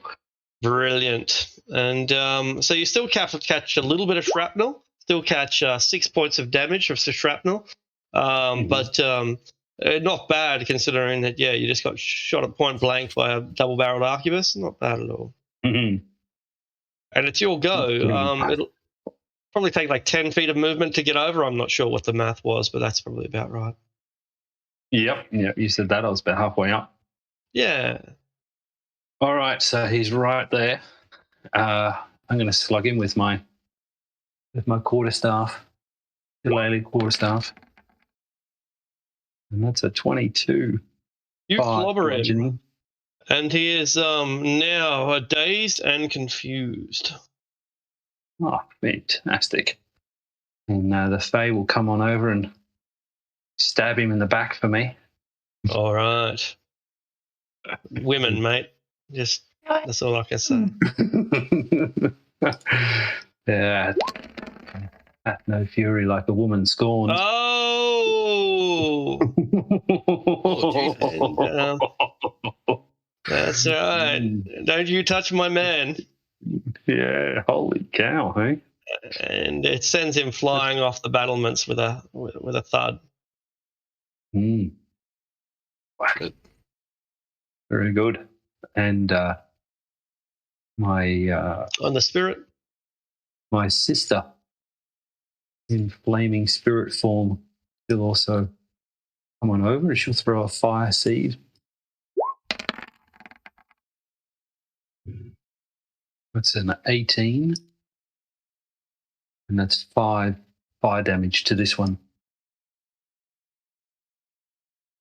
Oh, sorry, they're behind us too, aren't they? These two on the roof.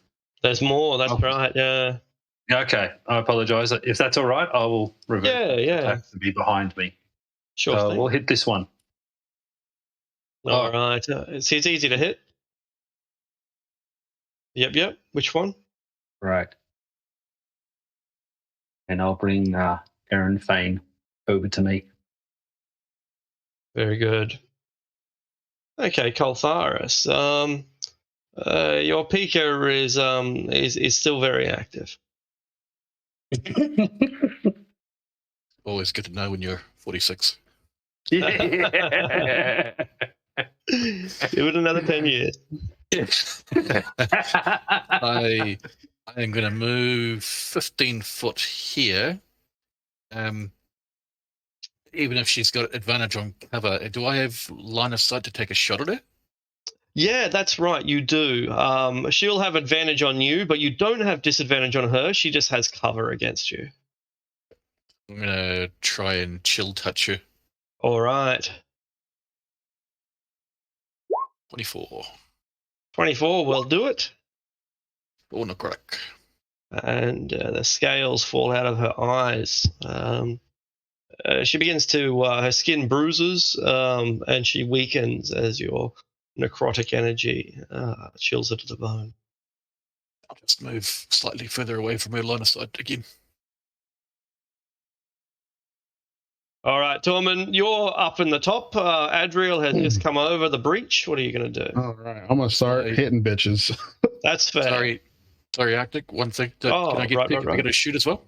Oh, yeah, of course. So, yeah, I'm just going to do the same thing. The dragon breath thing? Last time. Yeah, of course. All right, plus 2 to a dodge. Not enough, and she burns and convinces herself that she needs to get away from the hole. Tormund. All right, I'm going to whack the chick. I'm going to whack the chick to the north. Excellent. She's already pretty heavily injured, so a good hit like that.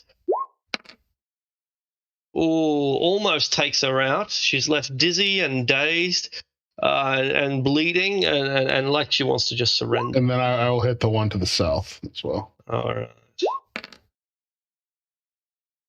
Okay, and without any armor, the hammer just breaks bones with ease. But she endures it, and is not ready to give up yet. And then I'll just kind of move away his ladder because I see Riv coming up. Brilliant. Give him a bit of space. Rivenus. So I'm about 90% up the ladder, you said? Yeah, that's right. Your head's poking out of it. It'll take 10 feet of movement because you've got 5 feet to go, but it's doubled, so you'll take 10 feet of movement to get out. Can I do a movement to the corner? Here? Yeah. You can, but it'll provoke attacks of opportunity from both of them. Oh, shit. All right. Hold on. Let me think about that. Yeah, nothing else I can do. I'm going to go ahead and do that. No worries. Move up into the corner. All right. There they are. // 19 and 15. As a reaction, I'm going to go ahead and cast Shield again. Very good. Does that stop the first one as well as the second, or just the second? Both. Oh, no. Yeah, no, both. I'll go ahead and... Yeah, 21. Cool. So that's my reaction. And then I'm going to go ahead and cast Fairy Fire right behind all three of them, so to light them all up. Very cool. And I'll go ahead and relight them all up in a thoroughly purple dotted. They're all going to be violet. All right. So kind of like where I popped up, that way the radius just hits those three. Very cool. Is it able to, because it's a 20-foot radius, would I be able, or a 20-foot cube, would I be able to 5, 10, 15, 20? If I, oh no, that would hit Tormund, huh? Yeah. Yeah. There's only 2 there, so. No, I thought you were a Durgar, my friend. I'm sorry. Understandable. Oh, that's harsh. Oh, racist. He's not that ugly. Right. Can I cast it on the X and not hit Tormund? Yeah, absolutely. Yeah. Okay. If you can position it in a way that it won't hit him. Yeah. Yeah, let's do that then. And I guess that's my end of my turn.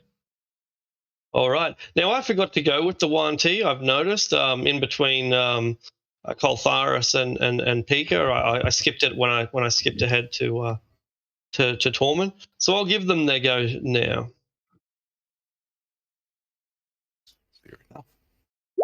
Against Tormund. A miss. Pretty severe. I get the 18 hits, I guess. Nope. My AC is 19. I took defensive. Brilliant. So they're hacking, but your Iron Guard roots are built for this sort of situation. And these other ones get away from the flame, get away from the hole, because that hasn't been working at all. And they will fire at Tormund as well too. They could fire at the Fae, but this gives her a little bit of cover. And whereas Tormund is basically unprotected, so they'll just fire at him instead.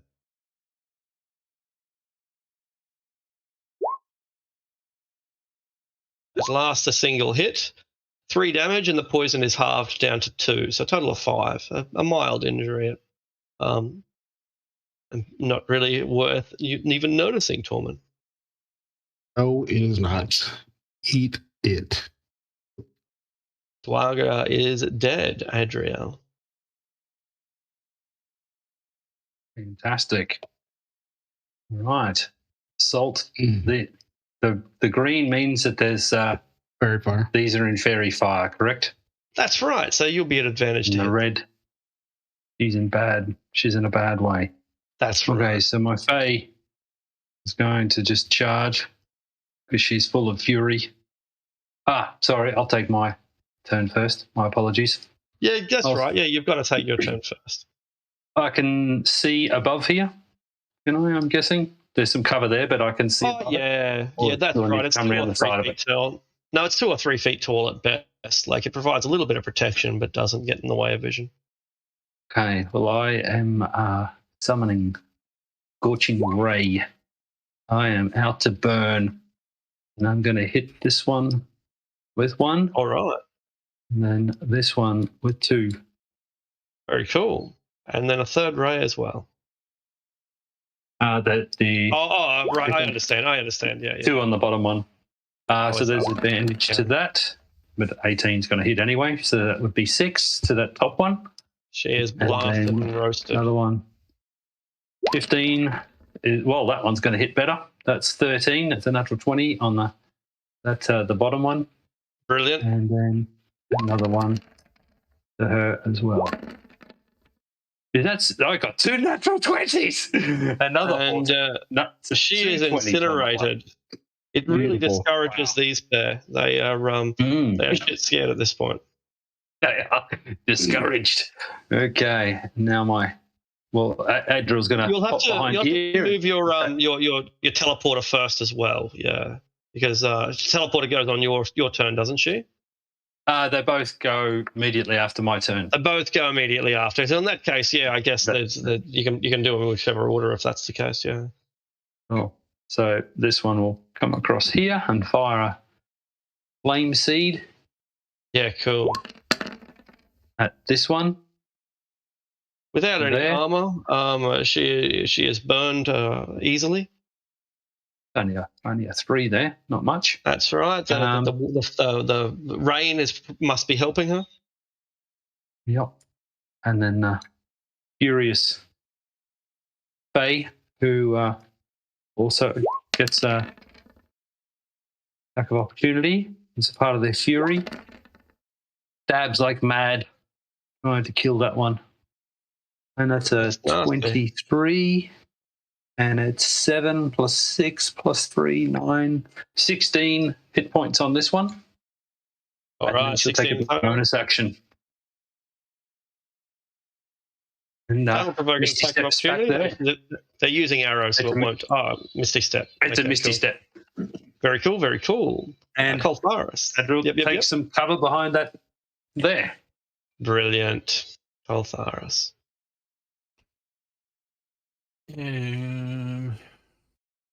He can't really do much, so Boltharis is 1, 2, 3, 4, 5, 6. Then 1, 2, 3, 4. And that's it. All right.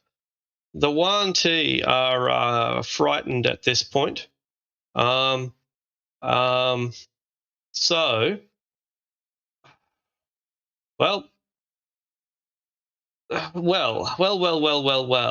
Each of them will force a saving throw. One saving throw from Adriel, one from Tormund, both wisdom saves.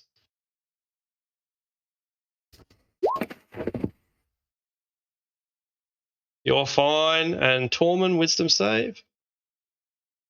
Mental power, mental strength. Excellent. Okay. If it's charm magic, I have advantage on that too. Well, 22 will probably be enough. Tormund. Yeah. You are given express instructions to go inside, not harm anyone, disarm yourself, and count every single grain of rice. Inspiration. All right. Inspiration. Yes. The new players. You know about the inspiration. Yeah, I know. Okay, cool. Yeah, good. Yeah, no worries. I'm just really anticipating you're going to kill them next round, so why use it now? Right. I'm counting on this being safe. I have to ask, is either that one or the other two that died the one that cast it on me? Because it is concentration. Oh, it's a concentration spell. Right. Yeah, I hadn't been counting on that. All right, that's a good point. I will now put Kage down, and he can enter the initiative. I'm glad you pointed that out. Yeah! Roll lawyering for the win. All right, so if you can't see yourself, just zoom around until you can see yourself. Yeah, I can see me. And roll for initiative. Yeah, cool.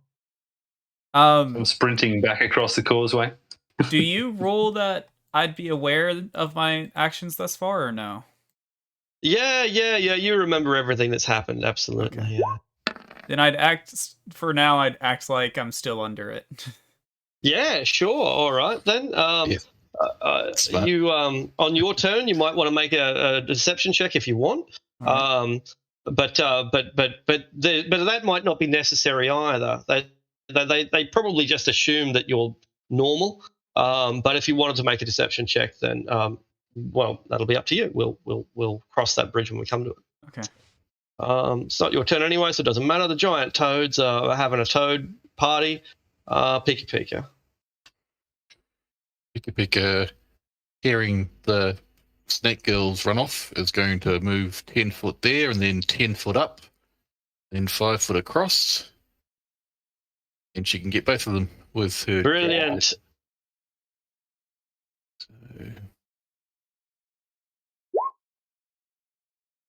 Oh, nice roll. 21. Okay, so 7 and 3.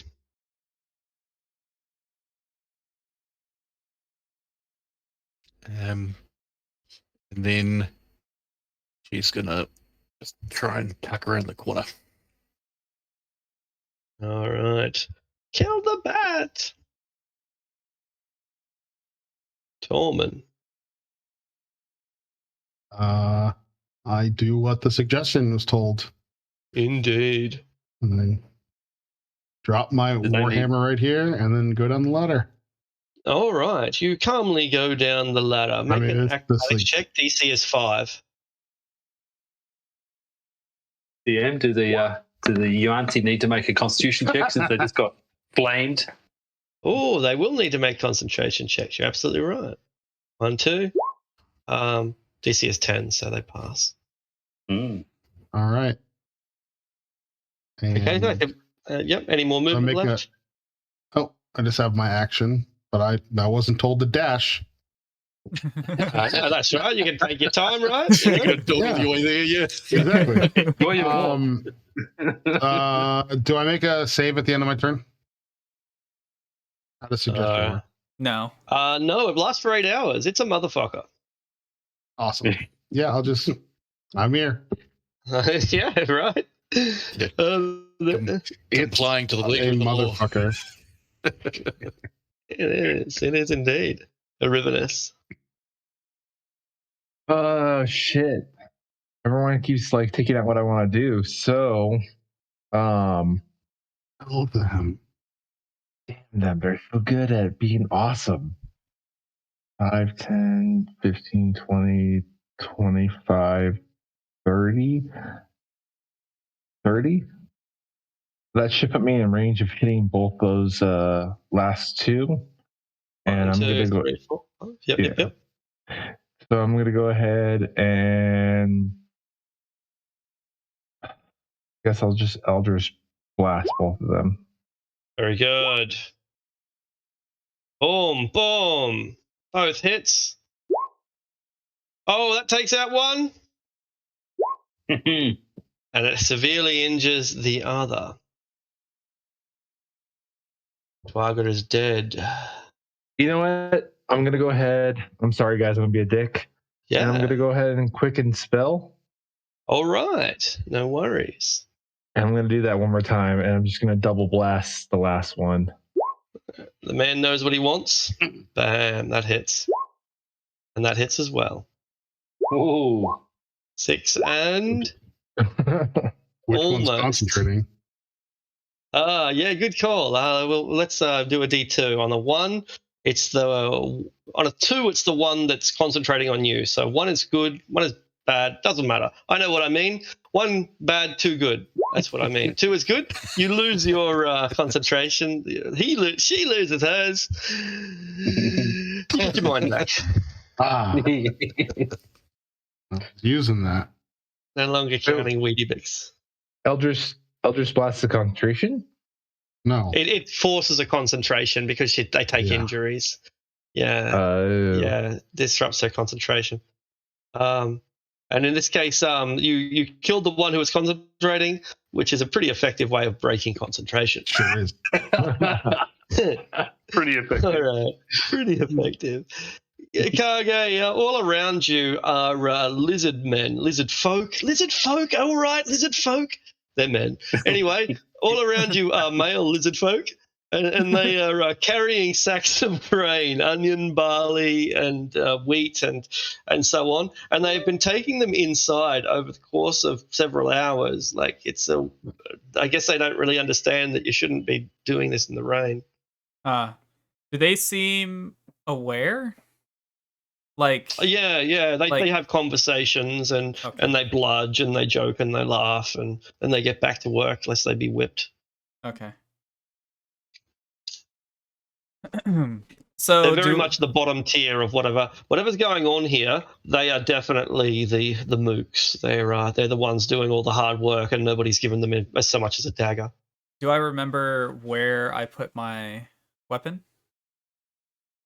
They would have taken it from you. Do I remember where I passed it along to them? Yeah, probably just here. This is where the grain is. So you probably got here, disarmed, and started counting the grain, and then they took the weapons away and took them inside. Which way? Same for all of your equipment. Okay. If you've got any equipment, then they've taken it all. Dope. I don't need equipment. I'm a monk. Right. Shit. Now, if I wanted this to happen. If I take off bolting this way, would this count as them being surprised? It's going to be pretty unroutine.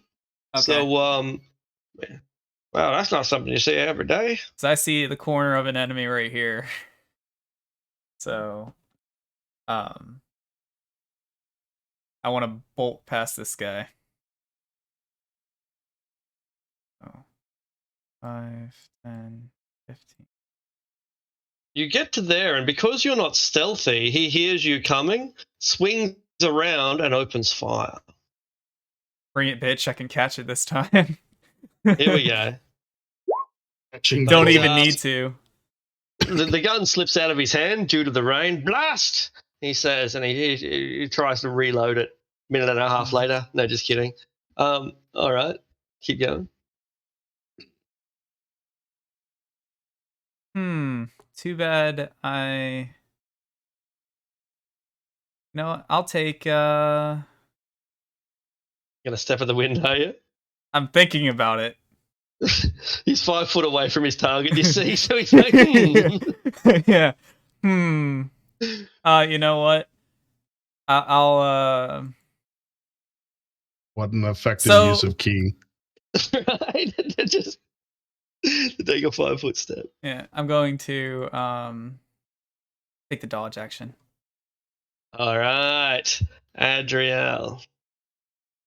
Wait, can I hold my attack? Because I can do patient defense, which is a waste, but still. So patient defense, spend a key point to do the dodge action as a bonus action, and then hold my action to punch this guy if he takes a step towards me. Yeah, you can. Dope. And does extra attack apply to held actions? Sorry. No, Okay. It doesn't. No. Can I hold my action to stunning strike him? If he not really. You can hold your action to take the attack action, and on that attack action, I think you can expend a key point to stun. Okay. I think that's how it works. Yeah. Thank you. Yeah. Sorry. Yeah. Unless it specifically says that you can only spend a key point. No. It'll depend. We'll have to check out what stunning strike says. All right, Adriel. Okay, Adriel will move on down here and plunk her with his quarterstaff. 18, 7 hit points of bludgeoning damage. Is this one still standing?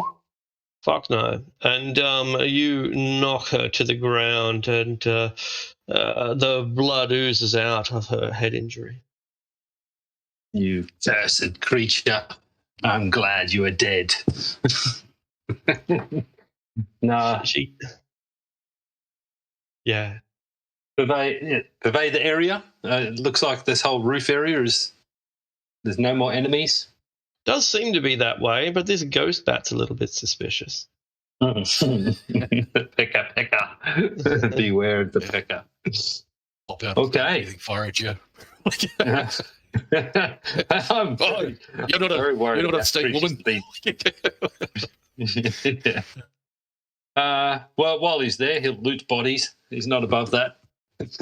And he'll bring in his. Cop was doing to the Dwagger. He's going to go check out what this bloody shooty thing was that he was using. Yeah. You will also have heard the gunfire coming from somewhere in the distance, 200 feet away, 100 feet away. You're not really sure, but it was in this direction. Ah, I see. Yeah. In that case, going to loot quickly. Go move on. Yeah, in that case, loot quickly and move on. What's the distance down here? 10 feet. 10 feet. Do they really look like they've got anything on them? You said they're very scantily clad, like just silken swords, really. Anything else? That's right, a quiver of arrows, and not even any sign of poison, because they don't use poison. They lick the arrows before each shot, and the poison is in their saliva. So they've got unlimited amounts of poison. But yeah, no, they don't even have a coin pouch or anything. Right, nasty creatures. In that case, Adriel screams out, "Well, let's. Sounds like our companion may be in the castle. Let's attack!" And we all leap down. Actually, he's used his full movement, but his two companions will start to make their way down. No, they'll stay there because both of them can teleport anyway. Altharis. I'm going to boot the Dwagger for his gun and his ammo. Brilliant. All right. Get roll 1d20. You have two bullets and servings of gunpowder remaining. Oh, just enough to go find that double barrel thing that they did at Adriel. Exactly. That's it. You get one double barrel strike, and that's it. Clap. With the this is a long-term thing, so it doesn't need to get answered right now. But with Tinker's tools and stuff, I could probably take this apart and learn how to make another one. Exactly right. Yeah, and you can improve on it in ways that the real world never did. Sweet. Yeah. And then I'll just move over here. That's it. Very cool. The toads still don't care. Pika. Which where did we hear the noise from, Arctic? Did we have an actual direction? Or? Basically up the other end of the causeway, to put it simply. Okay. Yeah. I'm going to send Pika. Let's go straight across 30 foot. And then 1, 2, 3, 4, 5, 6. That's it. The toads become interested. But it's not the toads that you have to worry about. How close is it flying to the surface? It's up at it's gone high enough to get up above the parapet and stayed at that height as it's flown across. The parapet's only yes, so like the 10-foot high. Yeah, that's right. These are 10 feet high. This is 10 feet high, so that's about I think that tells us probably what we need to know. This one might be 20 feet high. Doesn't matter. It's a moot point at the moment. It's high enough. Tormund. All right. I will shake off, go back up the ladder, grab my hammer. Hooray! Yay! Dash, go back down the ladder. No worries. Acrobatics check. DC is 5.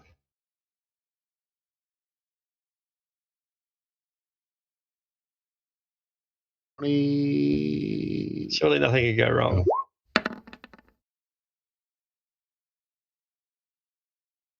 You fall and you hurt yourself. Oh, inspiration. Inspiration! Fuck, 6 points of damage. You don't hurt yourself and you're not knocked prone. So okay, Mr. Magoo myself down the ladder. Exactly. You successfully navigate a ladder at 5th level. Congratulations, you get XP. Tormund. For the win. An enormous snake leaps up out of the water, snaps at the bat, but it can't reach it. And so it sinks back into the murky water all over again. Fuck that. Okay. They downloaded the unlimited snakes mod. Didn't you hear him? Right. Rufinus. Shit. So there's no more combat. We're like in exploration at this point, right? Yeah, that's right. We'd probably be dropped out of initiative if it weren't for the fact that Kage is in the middle of a fight. And I guess I'm going to double dash in the direction that I think he might be. Yeah, sure. Why am I dragging the wrong way? The gun was part of this direction, yeah. Yeah, that's where I want to go. I want to dash that way, sir. All right. So because you're on the roof, this is 10 feet down here. So you have the option of either going down the ladder up here, taking the long route, or just jumping straight off the ledge and probably hurting yourself in the process. But not. You know what? Rivenus is going to be a fucking badass and do a little bit of that. Oh, nope. He's going to go ahead. Your fucking ankle. My leg. In conclusion, get fucked.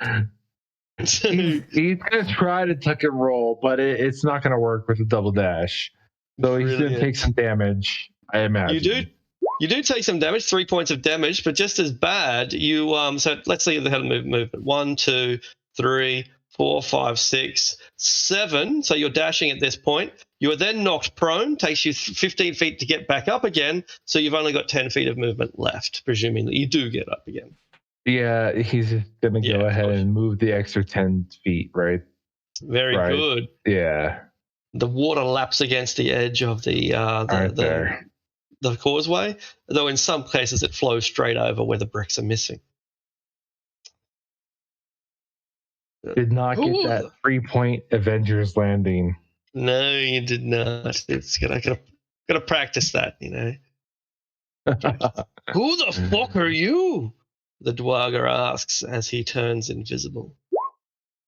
Oh wait, I don't see a Dwarger. Not you. Oh, there's Kage.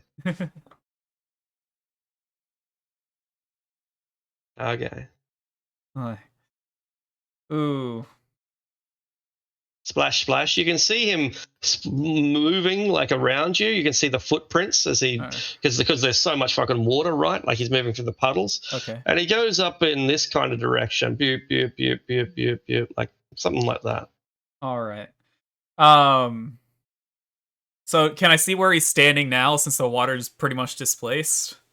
Exactly, you can. That's right. You'll have disadvantage to hit him, but you can guess that he's in this square. All right. I'm just gonna mutter, "I'm reckoning," and I'm going to. I don't care if I'm at disadvantage. I have 4 hits if I need it.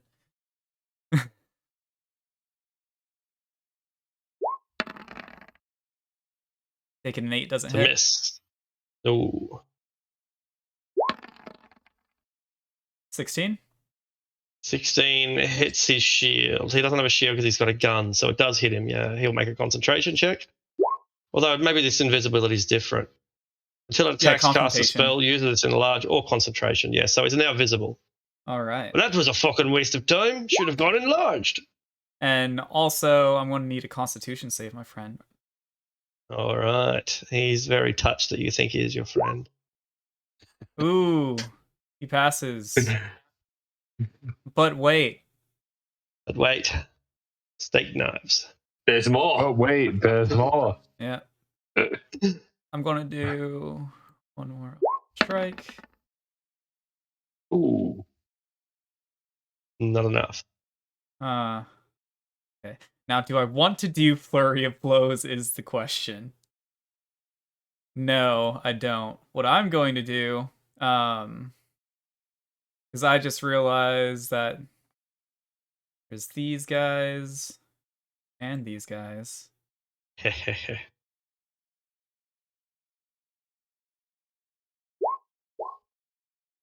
Huh. I'm going to run this way.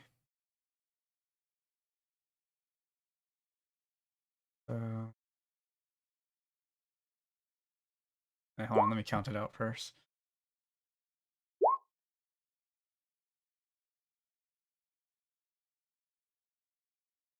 Okay, I can make it.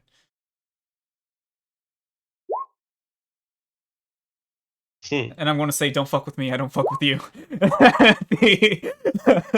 The lizard guy. And I'm going to bonus action hide from... Oh wait, I can't use bonus action. Never mind, I just broke sight. No worries. Adriel moves to the end of the parapet there to purvey the scene before him, and he can't really see very far, can he? That's as far as he can see, so he can't see into the distance. So in that case, exactly, he's going to take his bullseye lantern out and make his action to light the lantern, if he may. All right. So that's 120, 60 bright, 60 dim. Cool. So we'll chuck down one of these 20/20 lights, and then we'll adjust it to 60/60. Awesome. And it is a cone, though. It's a bullseye lantern, so it is a cone. All right. We'll put down a direction. Direction of the light. Total field is probably going to be 90 degrees, I think would be accurate. I don't know if this is work because I don't do this very often, but we'll adjust it. 60 and 60. Thank you. Did that work? Kind of did, didn't it? It did. I think if I just spin myself around, I'll do it. Oh, beautiful. Fantastic. That's good. Oh, okay. So that castle's a fair way away. Sure is. All right. Well, at that, and can't see any enemies at this point. Not at this point. Yeah. We did Adriel see the huge snake at all? Probably had the splash, but that's about it. Splash. Okay. So Adriel's going to get his burning sister spirit to teleport down. You said it's 10 feet, so 10 feet down to the bottom there. And also the my Fey spirit quick steps down that way. Cool. And then both of them make full movement and dash over the causeway. Cool. Which I think is about there. 4, 6, 8, 10, 12. Okay. Thank you. Altharis. Where am I? I'm over there. I am going to. Andrew, you can't see anything yet. Any Nope. things to attack? Nope, can't see anything, but I've got a huge light out in front of me now. Okay. You know, I made friends with the bullseye lantern after the drow was messing us up in the dark. I mean, Picker told me about the snake. I didn't see it. So No, somewhere. Yeah, I'm loath to go any closer until figure out where the fuck it's gone. I'll stop there. Very good. In fact, I'll I see 300 pounds. Already a chill. Yeah, but I'm still a puss. I'm a wizard. But like a strength of 8. Yeah. So powerful. Big, but Yeah, but what's your strength of character? That must be poor as well.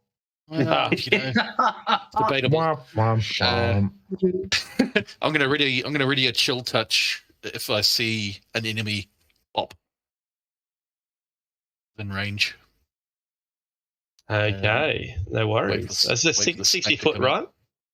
120. 120. Cool. Very cool. Wait, isn't chill touch literally touch? No. Yeah, but it's a range. Why would it be? Why would it be a touch It's a weird spell. Right? No. What are you saying? Like next you're going to ask us why isn't it cold damage, right? That's going to be your next question, right? No.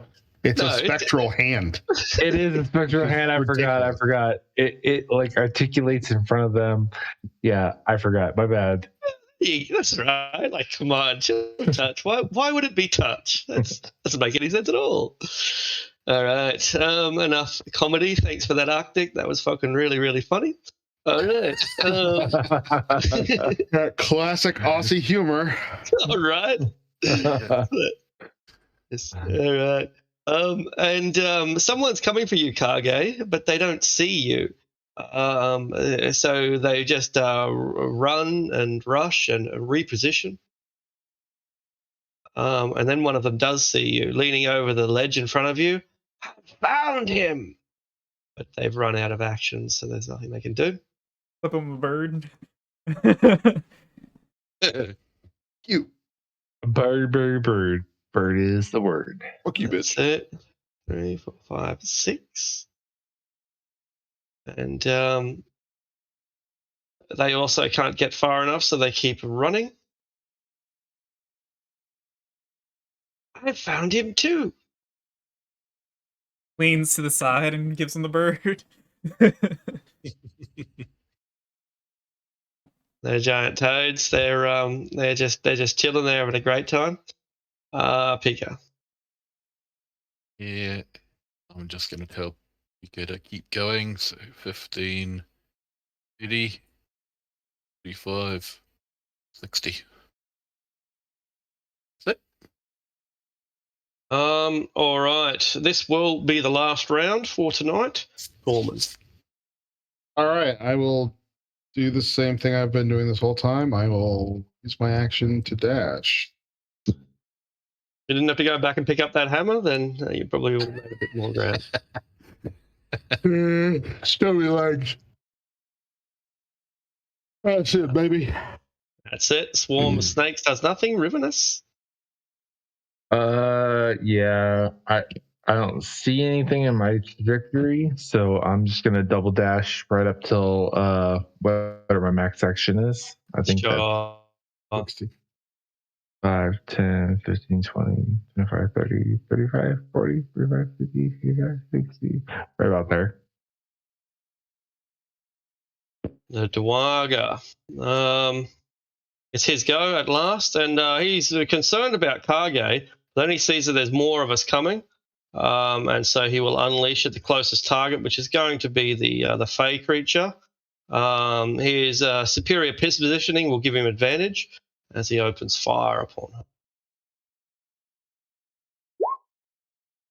16 for a very mild 2 points of damage into the Fey. Kage. Got it. All right. Oh, wait, actually. I think you're about to come under fire. Yep, you do. You do. From a target that you can't see. So this will be at advantage. That's fine. But it doesn't hit. 15 doesn't hit anyone. All right. Okay, Cargo. So I have no idea what's over here, but I'm going to take a chance. Could I do some like a performance check or something to try to juke out the people who are looking at me? Because I want to fake like I'm going this way, but I'm actually going to go this way. Yeah, you can make a deception check, sure. Okay. But like since I can see you pretty clearly, I don't know if it's going to be very effective. Okay, 5. Actually, is this right here? It looks like an arch on the map. Is that something like a space under there? Yeah. What is that?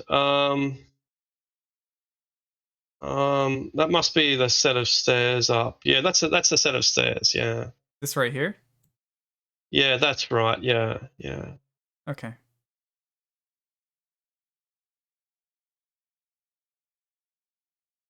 Yeah, this map is really not a good map, but I've never updated it, so it's my own fault. Okay. And can I, since that's not a set of stairs, the only reason I was going this way because I thought it was an archway that I could hide under. Yeah, sure. Go back there. So 5, 10, 15, 20, 25, 30. Hey, buddy. Fuck! What are you doing here? 35, 40, 45. Beats the shit out of him. Right. Not an advantage. 12. Don't just stand there. Get him. 17 hit? It does, because he has no shield, so yes. I need a constitution save, my friend. Alright. He is flattered, but he doesn't pass. He is stunned that you think he is your friend. I've never had a friend before. Alright. That's 6. And then he's stunned. He's effectively my bitch. I'm gonna hit him again. 13 doesn't hit.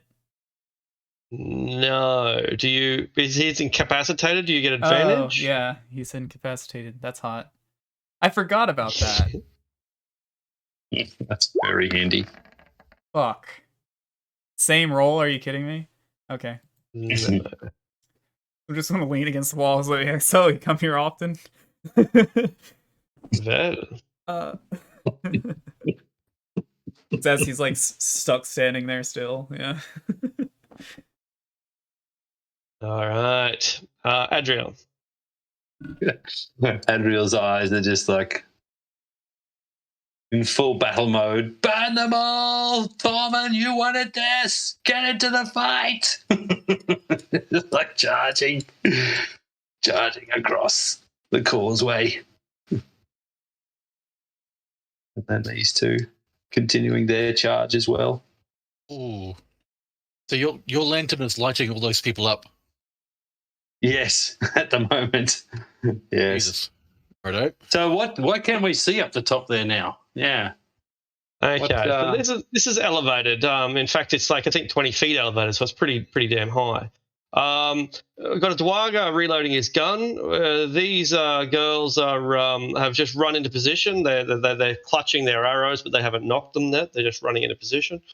This is a fortified area. I've removed the dynamic lighting on it because it just becomes very confusing since they can see you, but you can't see them. So I just take the dynamic lighting away in this instance.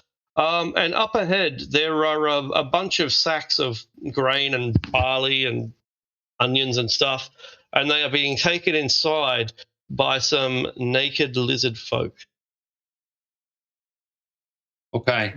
And we can see these foes up on the roof, can we? Yeah, that's right. That's right. The dwarf is ready and indeed firing, whereas the others are just getting into position. They've actually run from over here, and this one still hasn't even reached the wall yet. But it's a good spot. Like this is, a turkey shoot once you enter. Yeah, that's what I'm looking.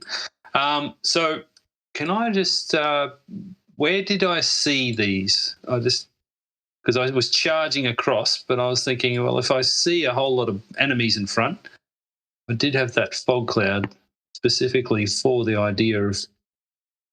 Hang on, my torch is way back there. Sorry. So about there, right? Okay, so I did see them. Okay, so 2, 4, 6. So Adriel got there. All right.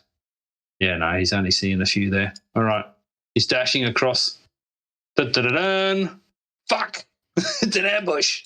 Right. Indeed. And these are 20-foot walls, so perhaps there might be some cover hard up against these walls, but partial. But they'll just lean over and shoot us, I suppose. Exactly right. So. Damn you, Tormund! All right, so these two can move up, and at least this one can do a teleport.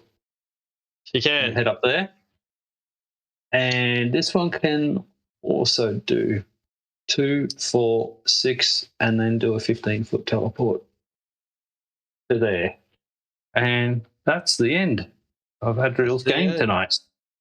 See you soon, Coltharis. Burn them all! Now that I can see all those folks about, it's a little scary. But 15, 30. Hope that snake doesn't come out and bite me. And...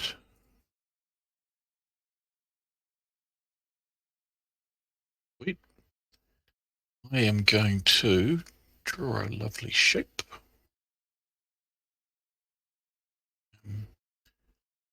I am casting hypnotic pattern. 30-foot cube. Beautiful.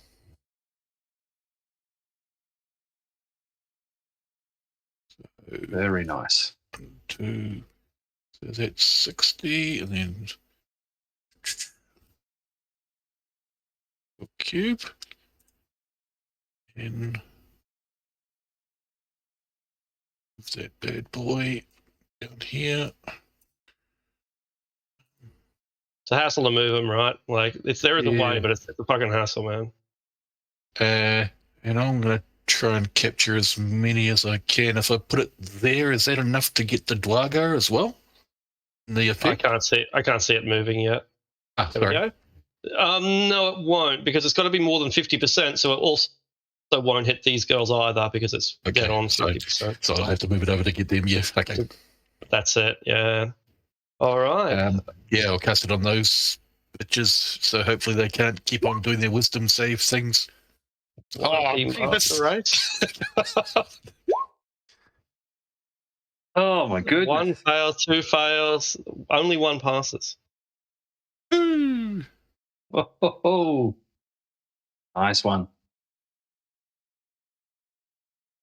And no saving throw is there at the end of their row. At the end of their they're just asleep for the duration.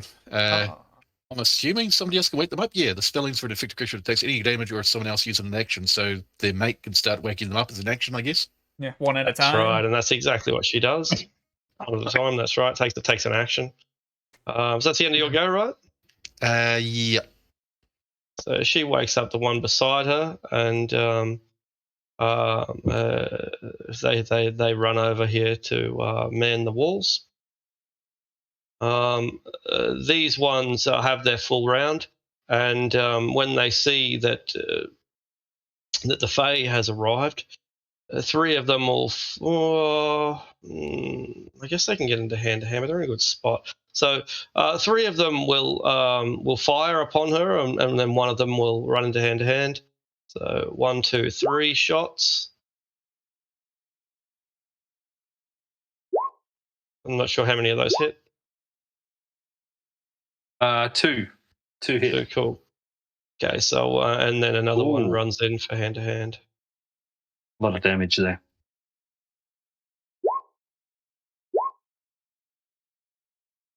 Okay. At advantage, 23. 13 and 9, 22. Yeah. Yeah, she's down. The Fae is gone. All right. Wait, So that's a mild success. But she's so why they good have looking. advantage? No, she's up on the podium. She's up there with them, so they don't get advantage. Oh, okay. All right. So that was the Yuan Ti, the lizard folk. They rush Kage. At least these ones do anyway.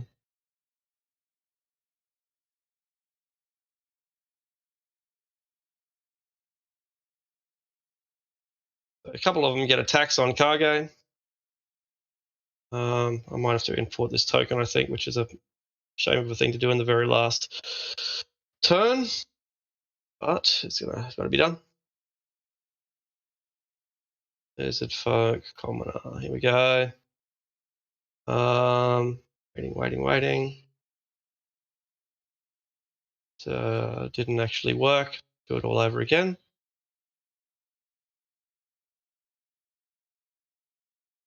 Spence builds. As does the lag. All right. Bite. Miss. Neither of those are going to hit. And the rest of them will run to defend the causeway. Can I tell them, like, if they surrender, we won't kill them? Like these What language ones? do you use? Common? They don't seem to understand. What about in, like, lizard speak? You can try that next round. Okay. All right. Pika.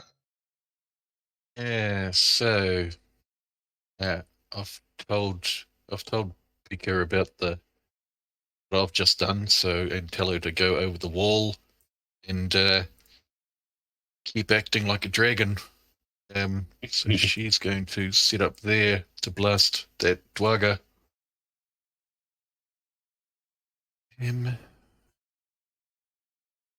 Against breath. Oh. And he dodges the worst of it, but is still badly burned all the same. And then she's going to hop 10 foot away and 5 foot down behind the wall to try and protect herself. Very good. All right, so we've gone a fair bit of over time here, so I will dispense with the normal politeness of saying goodbye and just duck out. Good night, everyone. Thanks, everyone. Fellas. See ya.